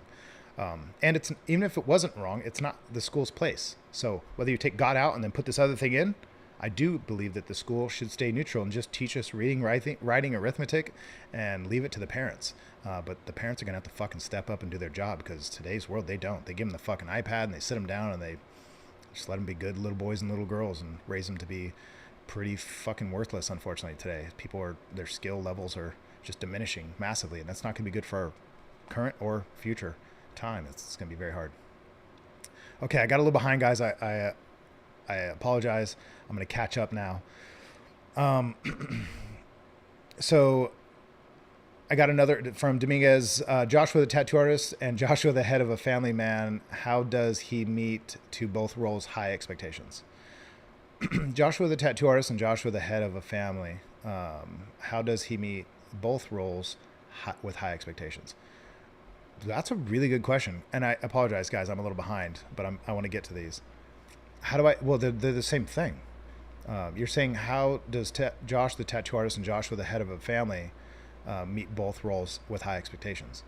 They're both the same thing. How could I be the head of a household if I wasn't? The tattoo artist is my job. It's my career. It's the business that I've made to be able to afford the life I have for me and my children. That's why I'm sitting in here today doing this with you guys, as the things that I've been able to do so far. So it's the same thing. What kind of father would I be without working? What kind of, what could I, yeah. So I think of it as the same thing. So how do I keep high expectations? It's really simple. It's my job. It's my opportunity to be a father, which is the greatest honor I'll ever have. And I'm not trying to belittle your question at all. To me, it's very clear that it's the same thing. Like, how do I try to stay physically strong, mentally, emotionally strong, spiritually strong, financially strong? I believe that there's only 4 things in your life that, especially as a man, that you really fucking need. It's really simple. You need your God, you need your gold, right? You need your kingdom. So it's your family, it's your world, it's the culture you live in, right? You need the God, the gold, the kingdom, and you need your strength. It's really that simple. Those 4 things right there, you're going to do really well if you pour into those buckets every single day. And you can't be so imbalanced that it's like you got all this, but you're lazy. That's not going to work. Or you got all this and you're fit and you're smart and you're close to God, but you're poor. Money amplifies men. So you need more money and you need more finances to be able to Bible talks actually extensively about this, that you should not be poor. It's not, God will reveal to you the things in which you need in your life, that if you're walking in the path and you're doing what's right and you know what to, like people always think, it's kind of a side note, but this is so good for this point. People think, oh, I need to find this new information, new bit of information. I need this new inspiration. I need this new video. I need this new next. They're so stuck on information porn that they forgot that they already know what to do next to make their life better. And they're trying to skip it in hopes that it's not the answer, because it's hard, because it's physical. You have to use your fucking hands and your feet and do it. Instead, they want to look for more information in hopes that there's something easier, actually just in hopes that they can just keep getting information porn instead of physical execution. So anyway, that's how I keep both of those roles held down, is execution, not through thinking and talking. So that's it. I hope I made that clear. I go off on these tangents, guys. I do apologize, but I do enjoy this, so thank you. Okay, so let's get caught up here. Dana said, seriously, this is the world we live in. Talking about some of the stuff again, I'm a little behind. Monica says God wins in the end. Yeah, he wins always. It's undefeatable, no doubt. Having trans kid has been my biggest challenge. Yes, Damien, and I totally understand. I have plenty of people in my family and friends too, and people I love dearly that have to deal with these things, and I'm not unsympathetic to it. And it's not that I definitely don't have hate for people. What I have a hate for is the forcing. It's just like what's happening to women. Women are being pitted against men, and men are signing out, not getting married, not getting in relationships, not keeping themselves together, not holding doors open. So the whole plan's working. It's tearing us apart. Instead of being a big family and being brothers and sisters and being a community and being a country, I don't hate a single person in this country. I don't really care what they do with their personal life. I don't care what they do to their body. I don't care, as long as they're not hurting themselves with others, then I care. But I don't really care what they choose to do with their genitals. It's not important to me. What's important to me is the way in which we're getting bombarded with this bullshit to pit us against each other, right? They only give us one extreme end here and one extreme end here. And you can even take it political. Both political parties pit us against each other because that makes one or the other more, you have to join. You got to sign up. You can't be in the middle. There's only black and white. There's no gray. There's no spectrum. You have to jump on this side of this, and it just makes us enemies. And that's their plan. So it's working. And I just do my best to refuse to let that work for me. I like this one. A lazy man's desires will be the death of him, for his hands refuse to do labor. That's one way to put it. I've also heard that the same thing with idle hands doing the devil's work. So you could say it multiple ways, and I agree. There's a really good biblical passage that I don't remember what book it's in. You could look it up, but just look up, if you Googled, I'm going to do it now. I'm going to just Google this. So God said, fill up your storehouses. I don't want to get this wrong, so I'm just going to read this to you. This is actually pretty amazing. This might be the first Bible verse I've read on here, so that's pretty cool. Let's see here. I'm going to try to get it. There we go. This is good. So I'm going to say this to you, No Town Vandal, with your quote. This says, Malachi 3:10, bring the whole tithe into the storehouse, so that there may be food in my house. And test me now in this, says the Lord of hosts, if I will not open for you the windows of heaven and pour out for you a blessing until it overflows. Think about what that means. That is beautiful. So Malachi 3:10, read this yourself if you want. Read different translations because they sound massively different, but still the same message. He's saying, test me on this, that if you don't bring to me and serve me and do my will and tithe to me, he's saying, if you do not tithe to me, which is 10% at least, show me or test me on this one thing, that I will not overflow. He says it right here. I will not test me, that I will not open for you the windows of heaven and pour out to you a blessing until it overflows. He doesn't even say he gives you what you need. He's talking about overflow, which is so important because the Bible talks about this a lot. It's a very biblical concept of the cup overflowing. You want to overflow. You don't want to meet ends meet. You do not want to paycheck to paycheck. You do not want to be like I walk once a week. You want to be fit. You want to be fit in your mind, your body, your health, your spirituality, your community. You want these things to be as fit as possible, because when they're fit as possible, eventually you get to the point where it starts to fucking overflow because you have so much. And now you become a gift to the world. I think that's that's my way of understanding this. And I think it's a wonderful transaction. God is saying, tithe onto me and test me in this, that I will not overflow you with reward or blessings, he says. I think try it. If you're too scared, then maybe you don't have enough faith, but try it out and see what happens to you when you share these things. And it's not always just tithing either. Although it's literal, it could also be very metaphorical. Okay. All right, kids. Okay, so Danbury is asking a personal question about my relationship, and she says, with you and your lady, have you agreed on how to raise kids, or what was your guys' foundation and agreement? Actually, really simple. When she moved in with me, I told her right away that I was going to be the head of the household, and that if I feel your child, who she brought into my home at 2 years old, I've known her since she was born. Jade has always been raised as my child, and I always loved her. I made sure it was very clear that that I would have the final say, and that if I had to discipline a child, not always physically, but discipline, and making sure that they do the things that are expected of them, they have the right behavior, and that I have that final say in the end, then we'll be just fine. And she never once hesitated in stepping aside and making sure, because she knew damn well how important it was, that child has a father figure, a man in her life that sees the way he operates. She knew how important it was, because when I got with her, before we were ever in a serious relationship, I already had set aside a set of expectations for a relationship, and one of them, my first expectation is I will never be in a relationship with a woman who doesn't have a healthy relationship with a father or father figure consistently from birth to the moment I meet her. If she does not have that father figure in her life, I don't sign up, because I had it, my family has it. I get to bless somebody in their life with that, whether it's personal or professional, because I've been taught these ways that I'm going to expect them to, so I won't settle for anything less. I believe I deserve it. Therefore, that's my standard. If you do not have a man in your life in which you hold up high as the leader of your family or household, then I won't even step in. It's a no-go. Unfortunately, that's, blocks out a lot of opportunities, but it's just the respect I have to have for my family and what they've done to be able to provide what they have for me. So that's the foundation, is that I made it very clear, and she was totally fine with it, and that part worked out great. And Jade was raised as my child. She loves me to death, and I provided for her, I protected her, and I was there for her, and I fulfilled my duty there. So I appreciated that opportunity. Okay, let's do this. Man, I'm sorry guys, I'm super far behind. This is apparently a really good topic. There's a lot of you on here watching. I could keep going. I don't want to quit anytime soon.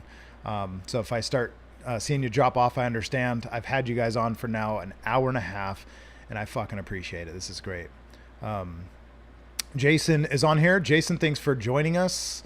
Let's go ahead and read this first thing that I'm seeing, at least from you. I'm trying to go back and play some catch up. Unfortunately, when the truth you speak is heard, the different take is as hate. I think I understand that, but it's not black or white. Play in the gray and find yourself in trouble. I think I kind of understand what you mean. That when you speak truth, people take it as hate. Yeah, it's look at Jesus's life. That was exactly his whole story. Even when I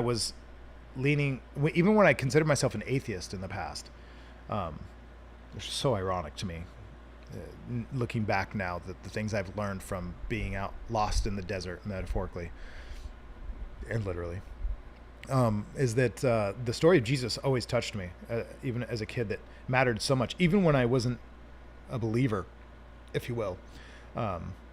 Which, by the way, God doesn't require you to believe in him for him to exist.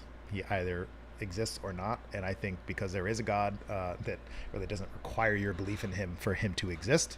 But it's just quite ironic, because you could either believe in him or not, but either way, it's not going to change God at all.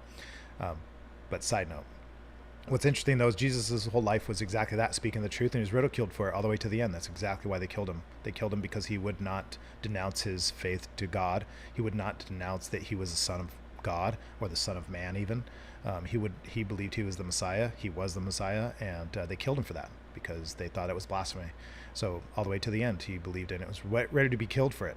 We're not even ready to be ridiculed. People don't even want to say their truths because they're scared of a little bit of fucking backlash, or they get some dirt thrown at their white dress, and they cower down. Like, nobody's even killing you for it necessarily. I mean, maybe some people, but for us peons, it's not happening. So you're still scared to do it just because you're scared of someone may think of you. That's quite an example that we have, biblically speaking, to live by. Ian says, the older I get, the more I notice that people are getting satisfied with doing nothing. I don't directly blame technology, but it's a part of creating this lazy culture. It is technology, Ian. 100% is technology and our adoption of it. See, technology exists doesn't mean we have to lean on it completely. But it is the reason why people are lazy. We can get food from a store wrapped in a fucking wrapper and we call it chicken breast. We don't realize it was an actual living creature that, walked this planet. We don't give it any respect. We eat it as it's just, some packaged meal. We call it a cheeseburger and all these things. And it's technology that's clouding our sense of connection to things. Our ability to flip on a light instead of make a fire. Our ability to turn a key in a car instead of care for a horse that gets you to the next town. Our ability to have babies and test tubes in hospitals, or the opposite, the ability to just terminate a life because it's inconvenient for you, because of technology. Even people that believe in abortions, it's quite interesting if you think about this. Do you really think you'd believe in abortions 1,000 years ago? No way. You would think it was psychotic. But today, because of technology and the blind curtains it creates, we're totally fine with it. We call it healthcare now. Is it really healthcare? Think about that. 1,000 years ago, somebody were to have an abortion. You really think you would have considered that healthcare? It's only technology that clouds our truth. And for that is, I think, evil's best tool. Okay, I can't read these all because I'll never catch up, but thank you guys for interjecting so much. I really, or injecting so much information here. I really appreciate it. Eleanor seems like she is agreeing with God's promise to give you back more than you tithe. Because, we talked on that, and I think it's great. Danbury says she's very fortunate to have both of her parents. They have been together since high school, and I feel if it wasn't for them, I wouldn't be such a great caregiver to the elderly or youth. And you're probably very right. Your parents deserve high praise for doing that for you. It's interesting because in today's world, another thing that we hear a lot is that, people just stay together because of the kids. What the fuck better reason? I'm just going to leave it right there. What the fuck better reason to stay together than with the kids and make it work? Not just stay together, but make it work. Figure it out. You had kids. The most important thing you'll ever do is bring kids in this world. And the second most important thing you'll ever do is give them a fucking family they deserve. You brought them into the world. You figure it out. People don't do that shit. And I think that's interesting. And you can figure that however you want. Doesn't mean you have to deal with somebody in a way that's disruptive, but that doesn't mean you get to abandon them completely. You still have to participate. Okay. Desiree Victoria says, you are a very interesting person, respectfully speaking, the exact reason why I tune in weekly. Glad you decided to start doing this show. Thank you, Desiree. I appreciate it.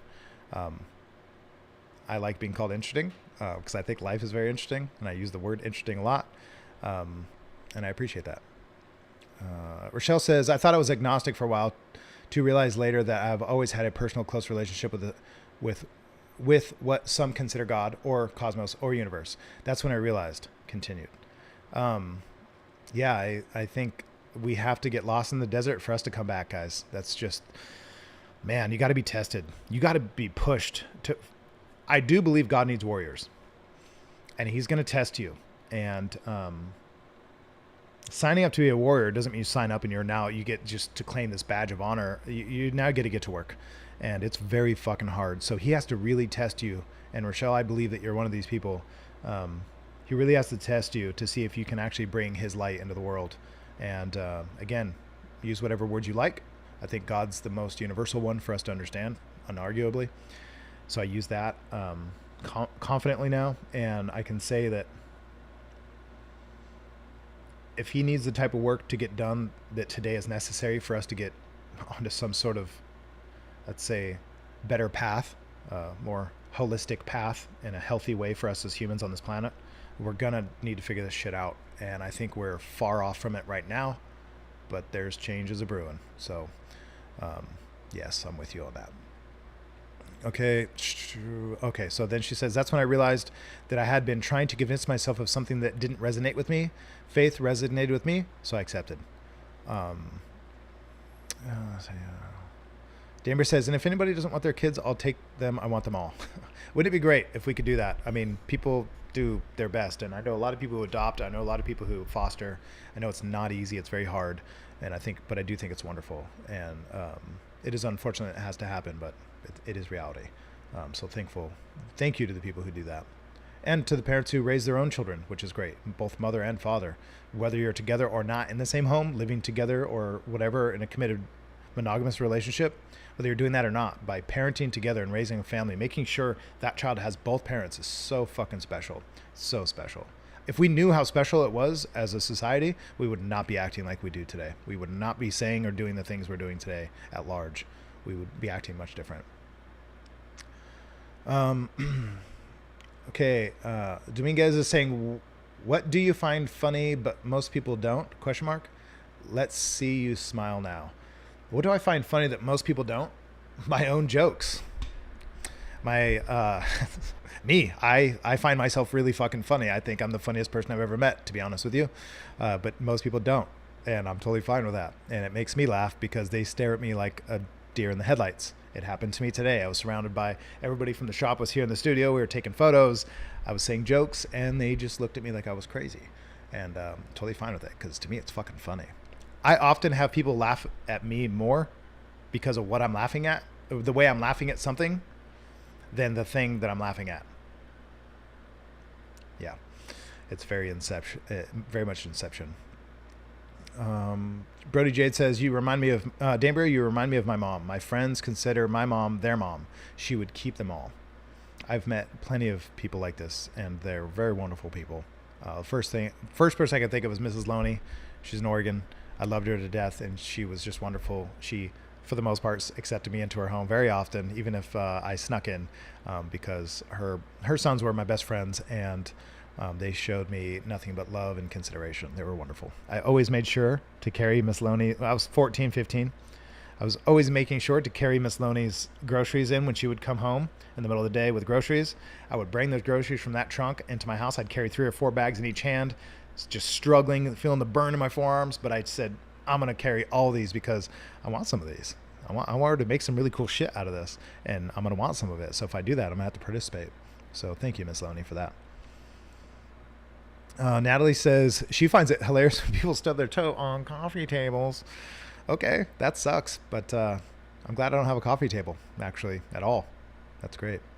But you're also saying I am funny, and I agree. I completely fucking agree.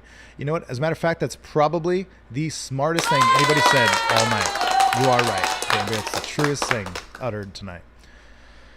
Okay. Danbury says she's always wanted a large family. I am with you on that. I actually feel exactly the same way. I think if I was in a different... If culture were different today and societies were different, I would have a bigger family. I think my biggest downfall was I thought about career, money, and finance way too late in the game, or way later in the game. And unfortunately, it has limited me on my ability to, or limited me on my, let's say, my desire to have more children. But I really wish I would have been a little more financially literate a little earlier, so that I could have as many kids as I want without finances being the reason why I do or don't. I think that was a mistake I made. Maybe not. It happened for a reason, but it was something I wish I would have done differently. But it is what it is now. Ian says, I think you're funny. There's a video proof of it out there. Yeah, but that's between us, Ian. You think I think you're funny, and you think I'm funny, but I don't. We had one time, me and Ian did a live stream on TikTok, the Tiki-Talkie, and we had I think there was hundreds of people, or there's tons of people on it at one point, and so we just started acting like fools, and it was quickly turned to 0 people. It was really great, and to me that's fucking funny, because we were acting fools.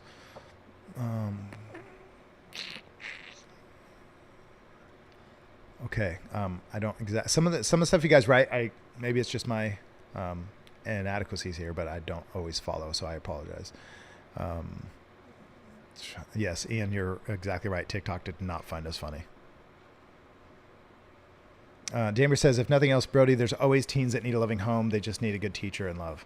Yes. And it's always good. I mean, it's so impactful for young children to have mentors. Mentors are something in this world that have been lost. Mentorship has been lost. If it's not a money transaction anymore, people don't seem to want to sign up. Understandably so. I get it. But unfortunately, mentorships have disappeared almost completely. And I think that sucks because, well, it's one of the best ways to learn things is not always through money transactions. It's through mentorship. And I think the best mentors are leaders, and the best leaders typically are parents. And the best parents are people who are around their children to, give them the examples they needed. So I think that's one of the most wonderful things you can actually do. Danbury says, people tell me I'm funny. I tell them looks aren't everything. And I totally agree. So let's see here. Okay. I didn't read the last questions. I don't know if you guys caught on to that or if you've been watching or paying attention here. I did not read my last question, but I'm going to, even though it's totally off topic, but it's a legit question. This is the last question submitted on Instagram.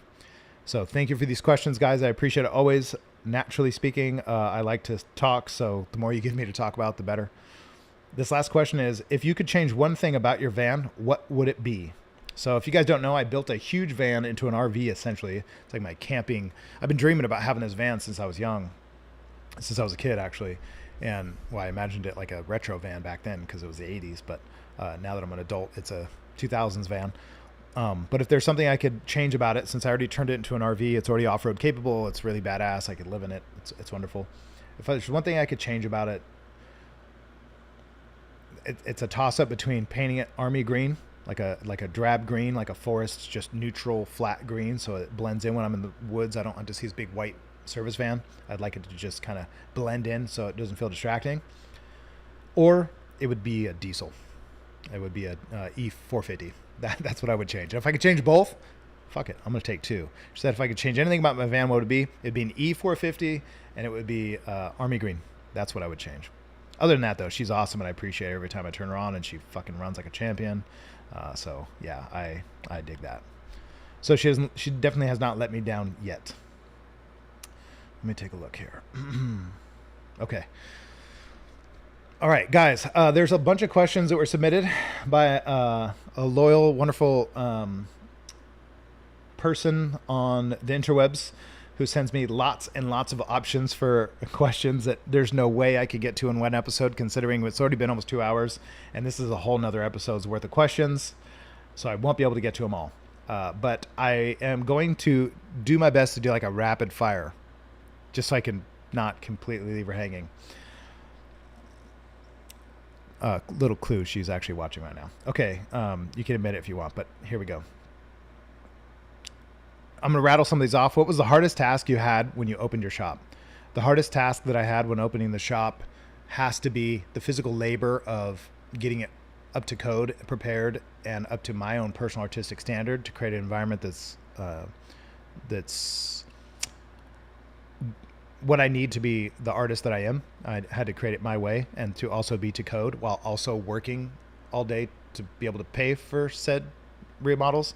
That was really fucking hard. I don't think I'd ever been more tired. I was falling asleep standing up for months. It was very, very difficult. That was the hardest thing.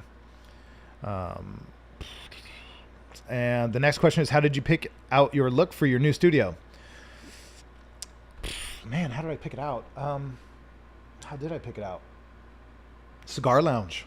That's pretty much it. I've always liked darker, more haunting looking stuff. Actually, a better answer to that. How did I pick out the look? I just wanted to make sure it looked like somewhere Batman would live. That makes more sense to me, or at least Bruce Wayne would live. Cheesy, but it's true. Besides Dumb and Dumber, what's your next favorite movie? That's also very hard. I really can't pick one, but I'd have to say Lost Boys just to stay loyal. Do you prefer comedies over action, horror, drama, etc.? I actually prefer dramas. I like dramas more than anything. I'm not really a horror person. It's cool. Whatever. What are the new ones? Not Insidious, but I'm forgetting what it is. Like The Nun, and there's a couple other ones. Like Annabelle. There's like a whole series that are really good right now that are out, but they're not really like gory. They're just scary. I like those. And then what's the thing that you have built that you take most pride in? A family. That's a good question. Thank you for asking that. What's the thing that you've built that you have the most pride in? Is a family. My kids actually got me one time, with the help of one of our family friends, a hammer that says, "Thank you for building us the best life ever." And it's a hammer that says it on the handle, and I still have it. Actually use it. I probably shouldn't because it's wearing off the words, but that's it. What's your favorite thing to do on your B-Day? Good question. Again, I'm not going to go to them all, so I'll just rattle off. My favorite thing to do is be alone, hiking, and reflect on my life. I go to the top of a mountain. Now it's my tradition is to carry a sword, maybe even wear a kilt every time, and get to the top of a mountain and reflect, look down, and think about my life and what I'm going to do when I get back to it. Also, do you only smoke on Wednesdays? Typically, yes, because I'm super busy, but I would like to say no. One day I'll get there to where I can have a couple of cigars throughout the week and not just have to wait for today. Although, I appreciate you guys for allowing me to do this because this is my downtime. Matter of fact, I fucking want another one because this was so good. What time is it? It's still early. Okay. Okay, well, I'm going to end it with this one. This is a good one. I can't get to them all. I rattled off a few, but I'm doing what I can. And I'm going to get to this one in a second. Make sure I'm not ignoring you guys here. Let's see here. Funny. Van Bros for life. That's right. Brody said it. Van Bros. I got a couple of homies with some vans, and it's pretty awesome. It's really, really cool. Ian says, I think the last person did the list of questions for the last live he was on. You're right. Diana said she loves that today's going on and on. Thank you for keeping me company. Today has been a very hard day for me. Missing my loved ones on the other side. I totally understand you, and I'm glad you're with us. Totally understand. Lenore saying green is good. Oh, the van. Okay, good. Conjuring. There it is. You guys are saying it. Brody, Kimmy, both are saying this. So good. Those series are so good because they're kind of like drama horror. They're not really gory. I don't like gory. I don't get off on seeing people hurt. It doesn't do anything for me in a positive way, especially women and children, which always seems to be the case. I just don't like it. Rochelle's also saying, glad you're here, Diana, and I agree. David is asking if that Viking tattoo was done yet.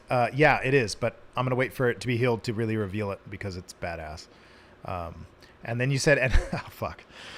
Oh, here we go. So you're not going to let it down. I have to tell you in person. I know you came in person, but we were surrounded by people. So you're saying, what was the advice that your grandparents told you? I'm not going to say it live. Although it's not that bad, I'm going to hold off. But you'll have to come and drop off some rocks someday or check in, which I know you will. And I will tell you. Just remind me and I will tell you. I apologize for not telling you last time. I will tell you. And yes, Linda's real. Some good advice you can get. Okay, here we go. This is probably my favorite question to answer because I think this is really important. I'm going to tell you guys about a book I'm writing. I should say a book I wrote I don't know if you call it the thesis, but the blueprint, the outline for the rough draft. I've already written it, and it's maybe I shouldn't even say it yet. I don't know if it's copyright issues, but it's going to be called The Cardboard Sword. And this question says, what's some good advice you can give single mothers raising boys? The first thing, man, that's fucking good. This is probably the most significant question I'll be answering tonight. I don't know if I've said that already multiple times, but I'm going to go here. What's some good advice you can give a single mother raising boys? I have a lot of experience with single mothers. I was raised by a single mother for quite some time until my stepfather came into the picture, David, and raised me by the age of 10. So I know what it's like wholeheartedly to be raised by a single mother, and then also to be raised by my mother, then in a relationship with my now father. And they're still together, and they're wonderful. That has given me quite a set of perspectives or tools to see with a certain perspective men, women, family, and life in general, because I got to see both ends. At my most formative years, I got to get super damaged by a terrible example of a father. Unfortunately, it happens to a lot of people. It seems to be common. And then I had the best father I could ever dream of step in at 10, and just the solidest motherfucker I've ever met. And I look up to him more than any man I'll ever know, most likely. I would be really hard to beat that guy. So I strive for that. So yeah, man, there's so many things coming to my head right now. I can't share that all. That's a lot. There's a lot in there. But I'm very thankful for my family. So the advice I would give, coming from the place of a young boy being raised with a terrible version of an example of a man, up till 10, the worst, I would say, unfortunately, and then the best. So I have this plethora of experience. The damage was done by 10 in a lot of ways, unfortunately. And that's just reality. The reality is, if you do not have men or good men or a father figure consistent in your child's life, especially a young boy to a certain age, because right now you could absolutely say that most boys and girls are raised fatherless just as much as each other, right? There's not more girls being raised fatherless than boys. Both boys and girls are being raised fatherless, but most people in prison are men. Most people that commit suicide are men. Most depression, loneliness, and pills and overdoses are men. Most homelessness are men. Most sexless lives are lived by men. There's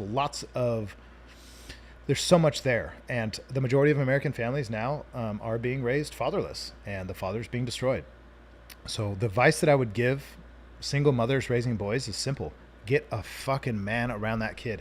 Find whatever way to put aside everything you can to get their father in their lives and make it as pleasant as possible for him to be around. If that is not an option for good reason, you will have to make that decision. It should be a very, very hard decision to make, not just emotionally, but consciously. But find men that child can look up to. He will fucking need it. There is no other way to give him the best chance possible to be the kind of man he could most optimally be without those examples of other good men. Physically seeing them do it and be around them and being taught and led by them is crucial, right? All the examples and statistics and stories, it all points to the fact of how important it is for a father to be around a child. So single mothers have to stop being proud of raising their kids as single mothers. Be proud that you can if you have to, if that's 100% necessary. But you should be more proud that as a single mother, you found a way for that child to be around men that they can learn from. And those men studies show that those men have to be consistent. It can't be different men throughout the period of a childhood and raising. It has to be one man. And you're going to have to figure that out. That has to be so important. So that's my advice. And then another one is the book I was writing called The Cardboard Sword. I'll give you the gist of it. So the story is that essentially, little Johnny is 5-6 years old. He's running around the house for years. He's been rambunctious. He's being raised by a single mother. Single mother over time starts to have bigger and bigger problems because Johnny's getting older and older, and he's posing more and more issues in terms of being raised fatherless. He's a little more rambunctious. He doesn't really know how to tame it down. Mothers are way better at telling kids to stop being dangerous, and fathers are way better at encouraging kids to do dangerous things but safely. So you need both ends to come together. But with just mom in the house, little Johnny gets really confused because he's trying to play this game with his cardboard sword where he slays dragons. And eventually mom gets tired of it because she comes home. She's tired. She's worked 2 jobs. She's got dumped by another guy. Her life is a typical single mother. She's paycheck to paycheck, has to get on assistance. She's embarrassed. She takes nice, pretty selfies and feels good about herself online because she gets plenty of sexual attention. Then he goes out into the real world and realizes it's not reality and gets let down, especially by the men she lets in. And so little Johnny has to watch this, and she has to try to keep it from him. And he's got his cardboard sword, and he wants to slay dragons like most young men do. Even if they don't have a father around, it's innate in them to want to desire the violent part, which is very important and crucial. And it should be fostered. It should be fostered to be men should grow up to be led by other men who are dangerous but good, because men who are not taught how to be dangerous typically are not good. And I think men do bad things when they're not capable of, let's say, violence. When men are incapable, that's when they actually commit more acts of violence as they get older. So my point is, little Johnny's got a sword out, and one day mom comes home and a lamp breaks because he's slaying dragons, and mom's walking in the door with her bag and her keys, and she's just trying to make dinner, and she is already frustrated and the day is hard. And she finally takes a cardboard sword and puts it in his closet and says, "That's enough." Right? And I'm oversimplifying the story, obviously, a little. Johnny goes to his room. 3 years later, she walks in. She's cleaning out his closet. She sees the wilted old cardboard sword fall into pieces. A couple pieces of tape where he tried to mend it, but it was too late. And he's a good little boy now. He's quiet in his room. He's got his headphones on. He's playing his video games. He's talking to kids online, not in real life, not his real friends. He doesn't have real friends. He's being a good little boy now. He's being a quiet, good little boy. And mom looks at the cardboard sword and thinks, man, he's grown now. He's 13, he's 14. And this is what he is. He's this boy that's playing video games.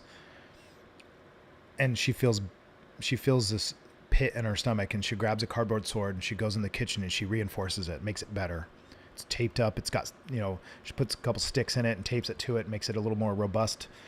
And she builds him a shield, and she goes and plays in his room, tries to get him off the video games and takes the headphones off. And Johnny looks at her like she's crazy. He's like, Mom, calm down, be quiet. You're disrupting my video game. You're interrupting me now. And he starts getting frustrated with her, and she realizes in that very moment, what she's done to him. So she goes in her kitchen and she starts yelling for help. She's playing with him. She's being playful. And he finally puts his headphones down out of frustration, goes in the kitchen, and she's up on the counter and she's handing him the sword and the shield. And she says, there's dragons in here, and if you can't help me slay them, I can't make dinner. So you need to get him out of here. So he plays with her for a minute.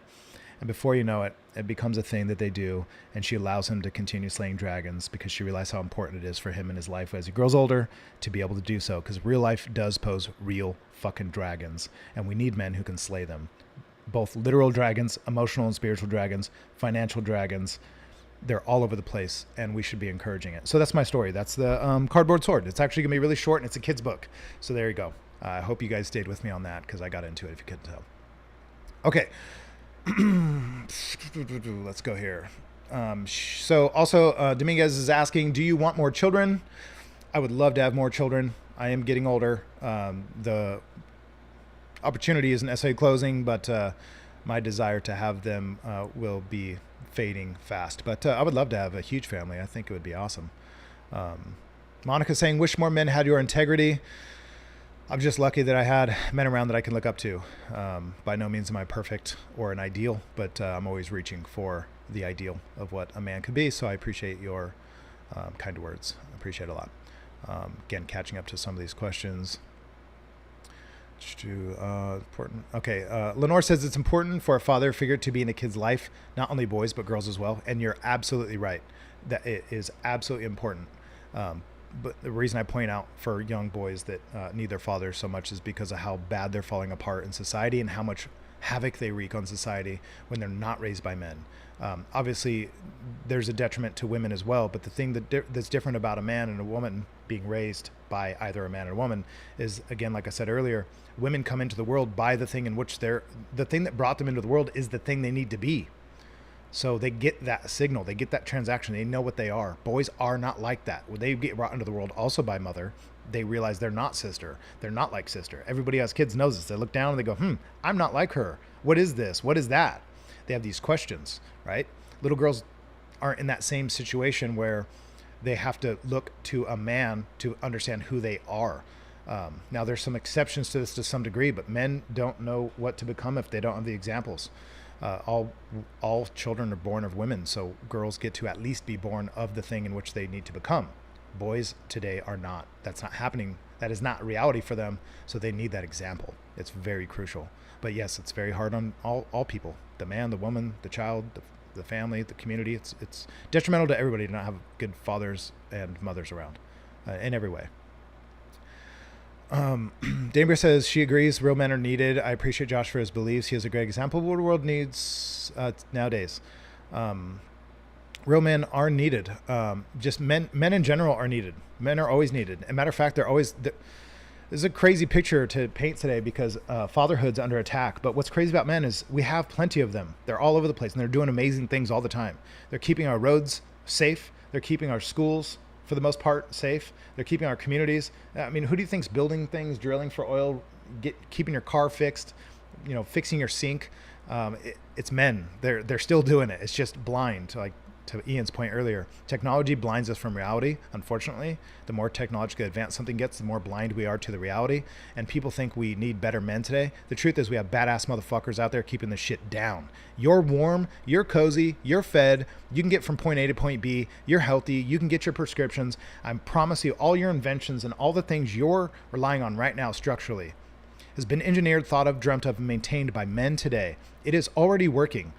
The trick is that they're playing a fucking smoke and mirrors with you because it's all through light switches and turnkeys and grocery doors with refrigeration. You don't see the men on the other side. And because of that, we then think we don't have them or need them. And so we actually belittle them and disrespect them and don't honor them. We don't honor them today. And I think we need to stop. We have great men in this country. We have wonderful men around us. All of us know somebody who's worth their salt in weight, their weight in salt. And, I think we need the narrative needs to, it would do us well for the narrative to change that we have great men around us and they're everywhere. Maybe not always working out for you in your relationships because of the way society is set up today. But we have men right now and they are badass motherfuckers and we should absolutely honor them more than we do today. Okay, let's go here. Let's move on a little bit further. Brody says, you taught me a father teaches them it's okay to be afraid, but it's not okay to stay in the same spot because of fear. Yes, and I do believe that because that's what my father taught me is that fear is no excuse to not do the right thing. Fear is just a hurdle. Get over it. Go push past it. And the more you do that, the better off you are and the better off the world is for having you in it. Lenore says she needs to get that book. I'm going to write that book if the book you're talking about is the one I explained. And Danbury says fathers are the perfect example of what we girls need in a husband. You're exactly right. The way that I treat my daughter is the way I expect a man to treat my daughter. So I treat my daughter with that in mind, that I keep her well taken care of, provided, protected, looked out for, thought of, loved. Tell her she's beautiful, but also make her feel beautiful. I tell her she's important, but also make sure she feels important. Don't just use my words. Okay. Next time. Of course. Okay. So guys, we've gotten to the end of the questions. Most of them, again, I can't go over all of them. The most significant question that I do think we're talking about today is what's some good advice you can give some single mothers raising boys. And again, I said, you need to give them a male figure. If you can't give them their father for good reason, make sure it's really fucking good reason. It has to be a real legitimate reason, not because he's a deadbeat. That's not a reason. Give a real good reason. And if that's the case, and it's a real good reason, you need to find somebody in your life you can trust, an uncle, a grandpa, a role model. You got to find something. My book, for example, The Cardboard Sword. You got to find something for these boys to have as an example of who they are and what they need to become. Girls have their mothers. They're of the mother, so they can become the mother. Boys are from their mothers and need to learn how to become the father, and they can't learn that as best they can from anybody other than their father. So we need that deeply. And I think that was a significant question, and I appreciate it tremendously. If you guys have any questions before we jump off here tonight, it's already at hour 2. This is awesome. It's been a while since I've gone this long. I think at least solo, it's been a while. So if you guys have questions now or would like to share anything, I would appreciate it before we jump off. I'll try to get to all these responses. I love to read what you guys put up here. It's kind of a lot to read the comments that I have on this big screen, the responses, and to read the actual submissions, and then to think and talk and share. It does seem like quite a juggle. So again, I do my best, and I hope you have give me a little bit of grace here. Monica's saying, how many children do you have? I would like to say more than 3, but unfortunately I have a stepdaughter and I have 2 biological kids. And they're incredible. It says off-topic question, but I'm eating dinner. So is there any food you don't like, Josh? Yeah, there's a lot of food I don't like. Doesn't mean I won't eat it, but food is a relative word. There's a lot of things people consider food today that's really not food. So I try not to eat it. Not always, but I love my fucking self some cheeseburgers, but I try hard not to eat just real trashy stuff if I can avoid it, as I'm drinking a Dr. Pepper. Let's see.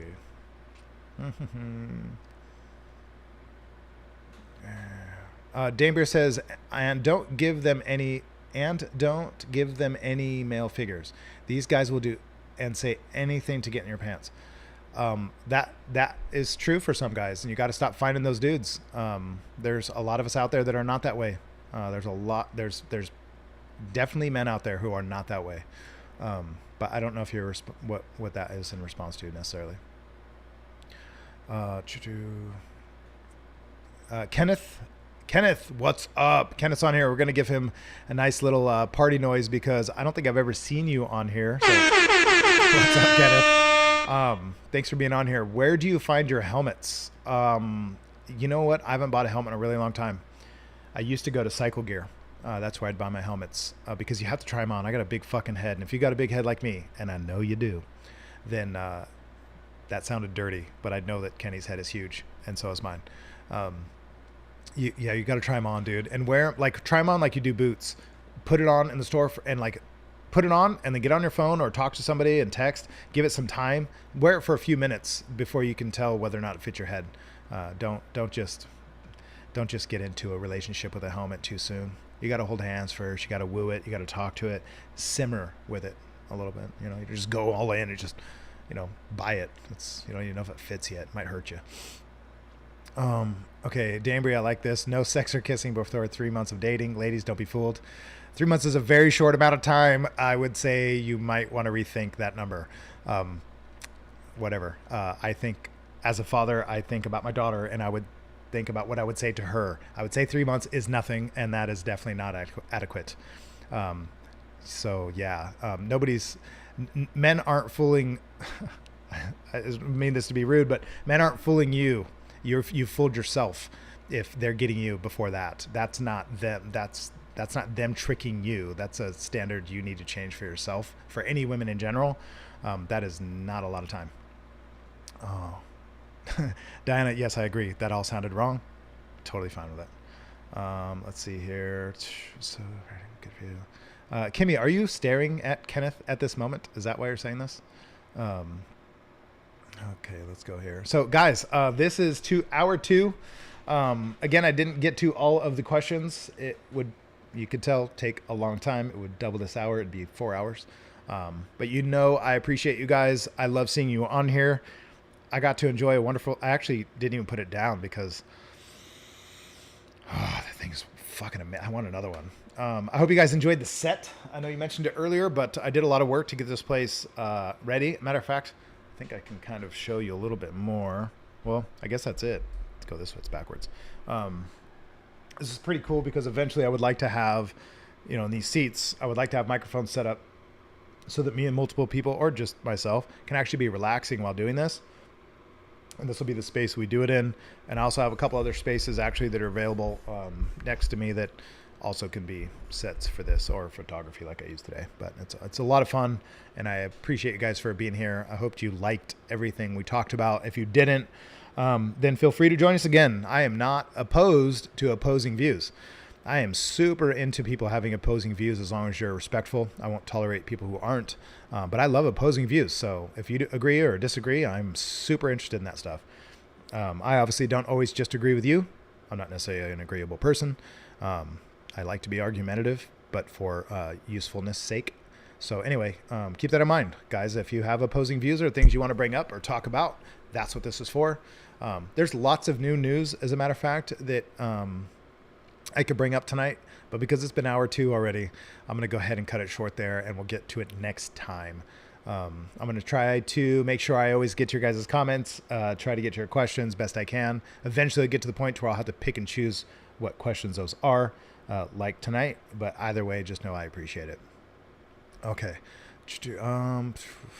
Good night, all. Very nice setup. Thank you, Christy, for saying that. I appreciate it. Dominguez is also agreeing. I definitely agree. 3 months is a very short time. 3 months is like no time. It's like no time.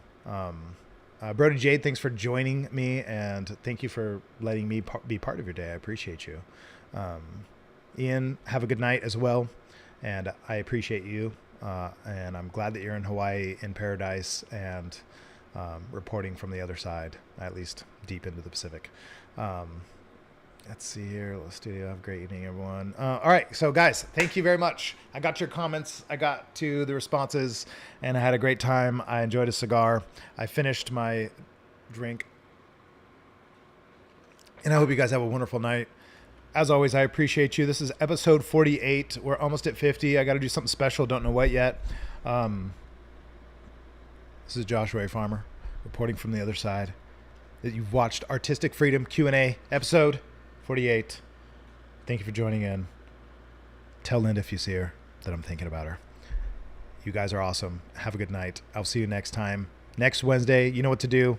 Get in the comment sections. Get spicy. Brain Cash is always the answer to all my problems. And I actually, you know how to tell this was a good night is because I barely used any of these. Give me your fucking money! And that's a good sign. So maybe I won't need it next week. Thank you guys. Have a good night. Much love. And see you Wednesday.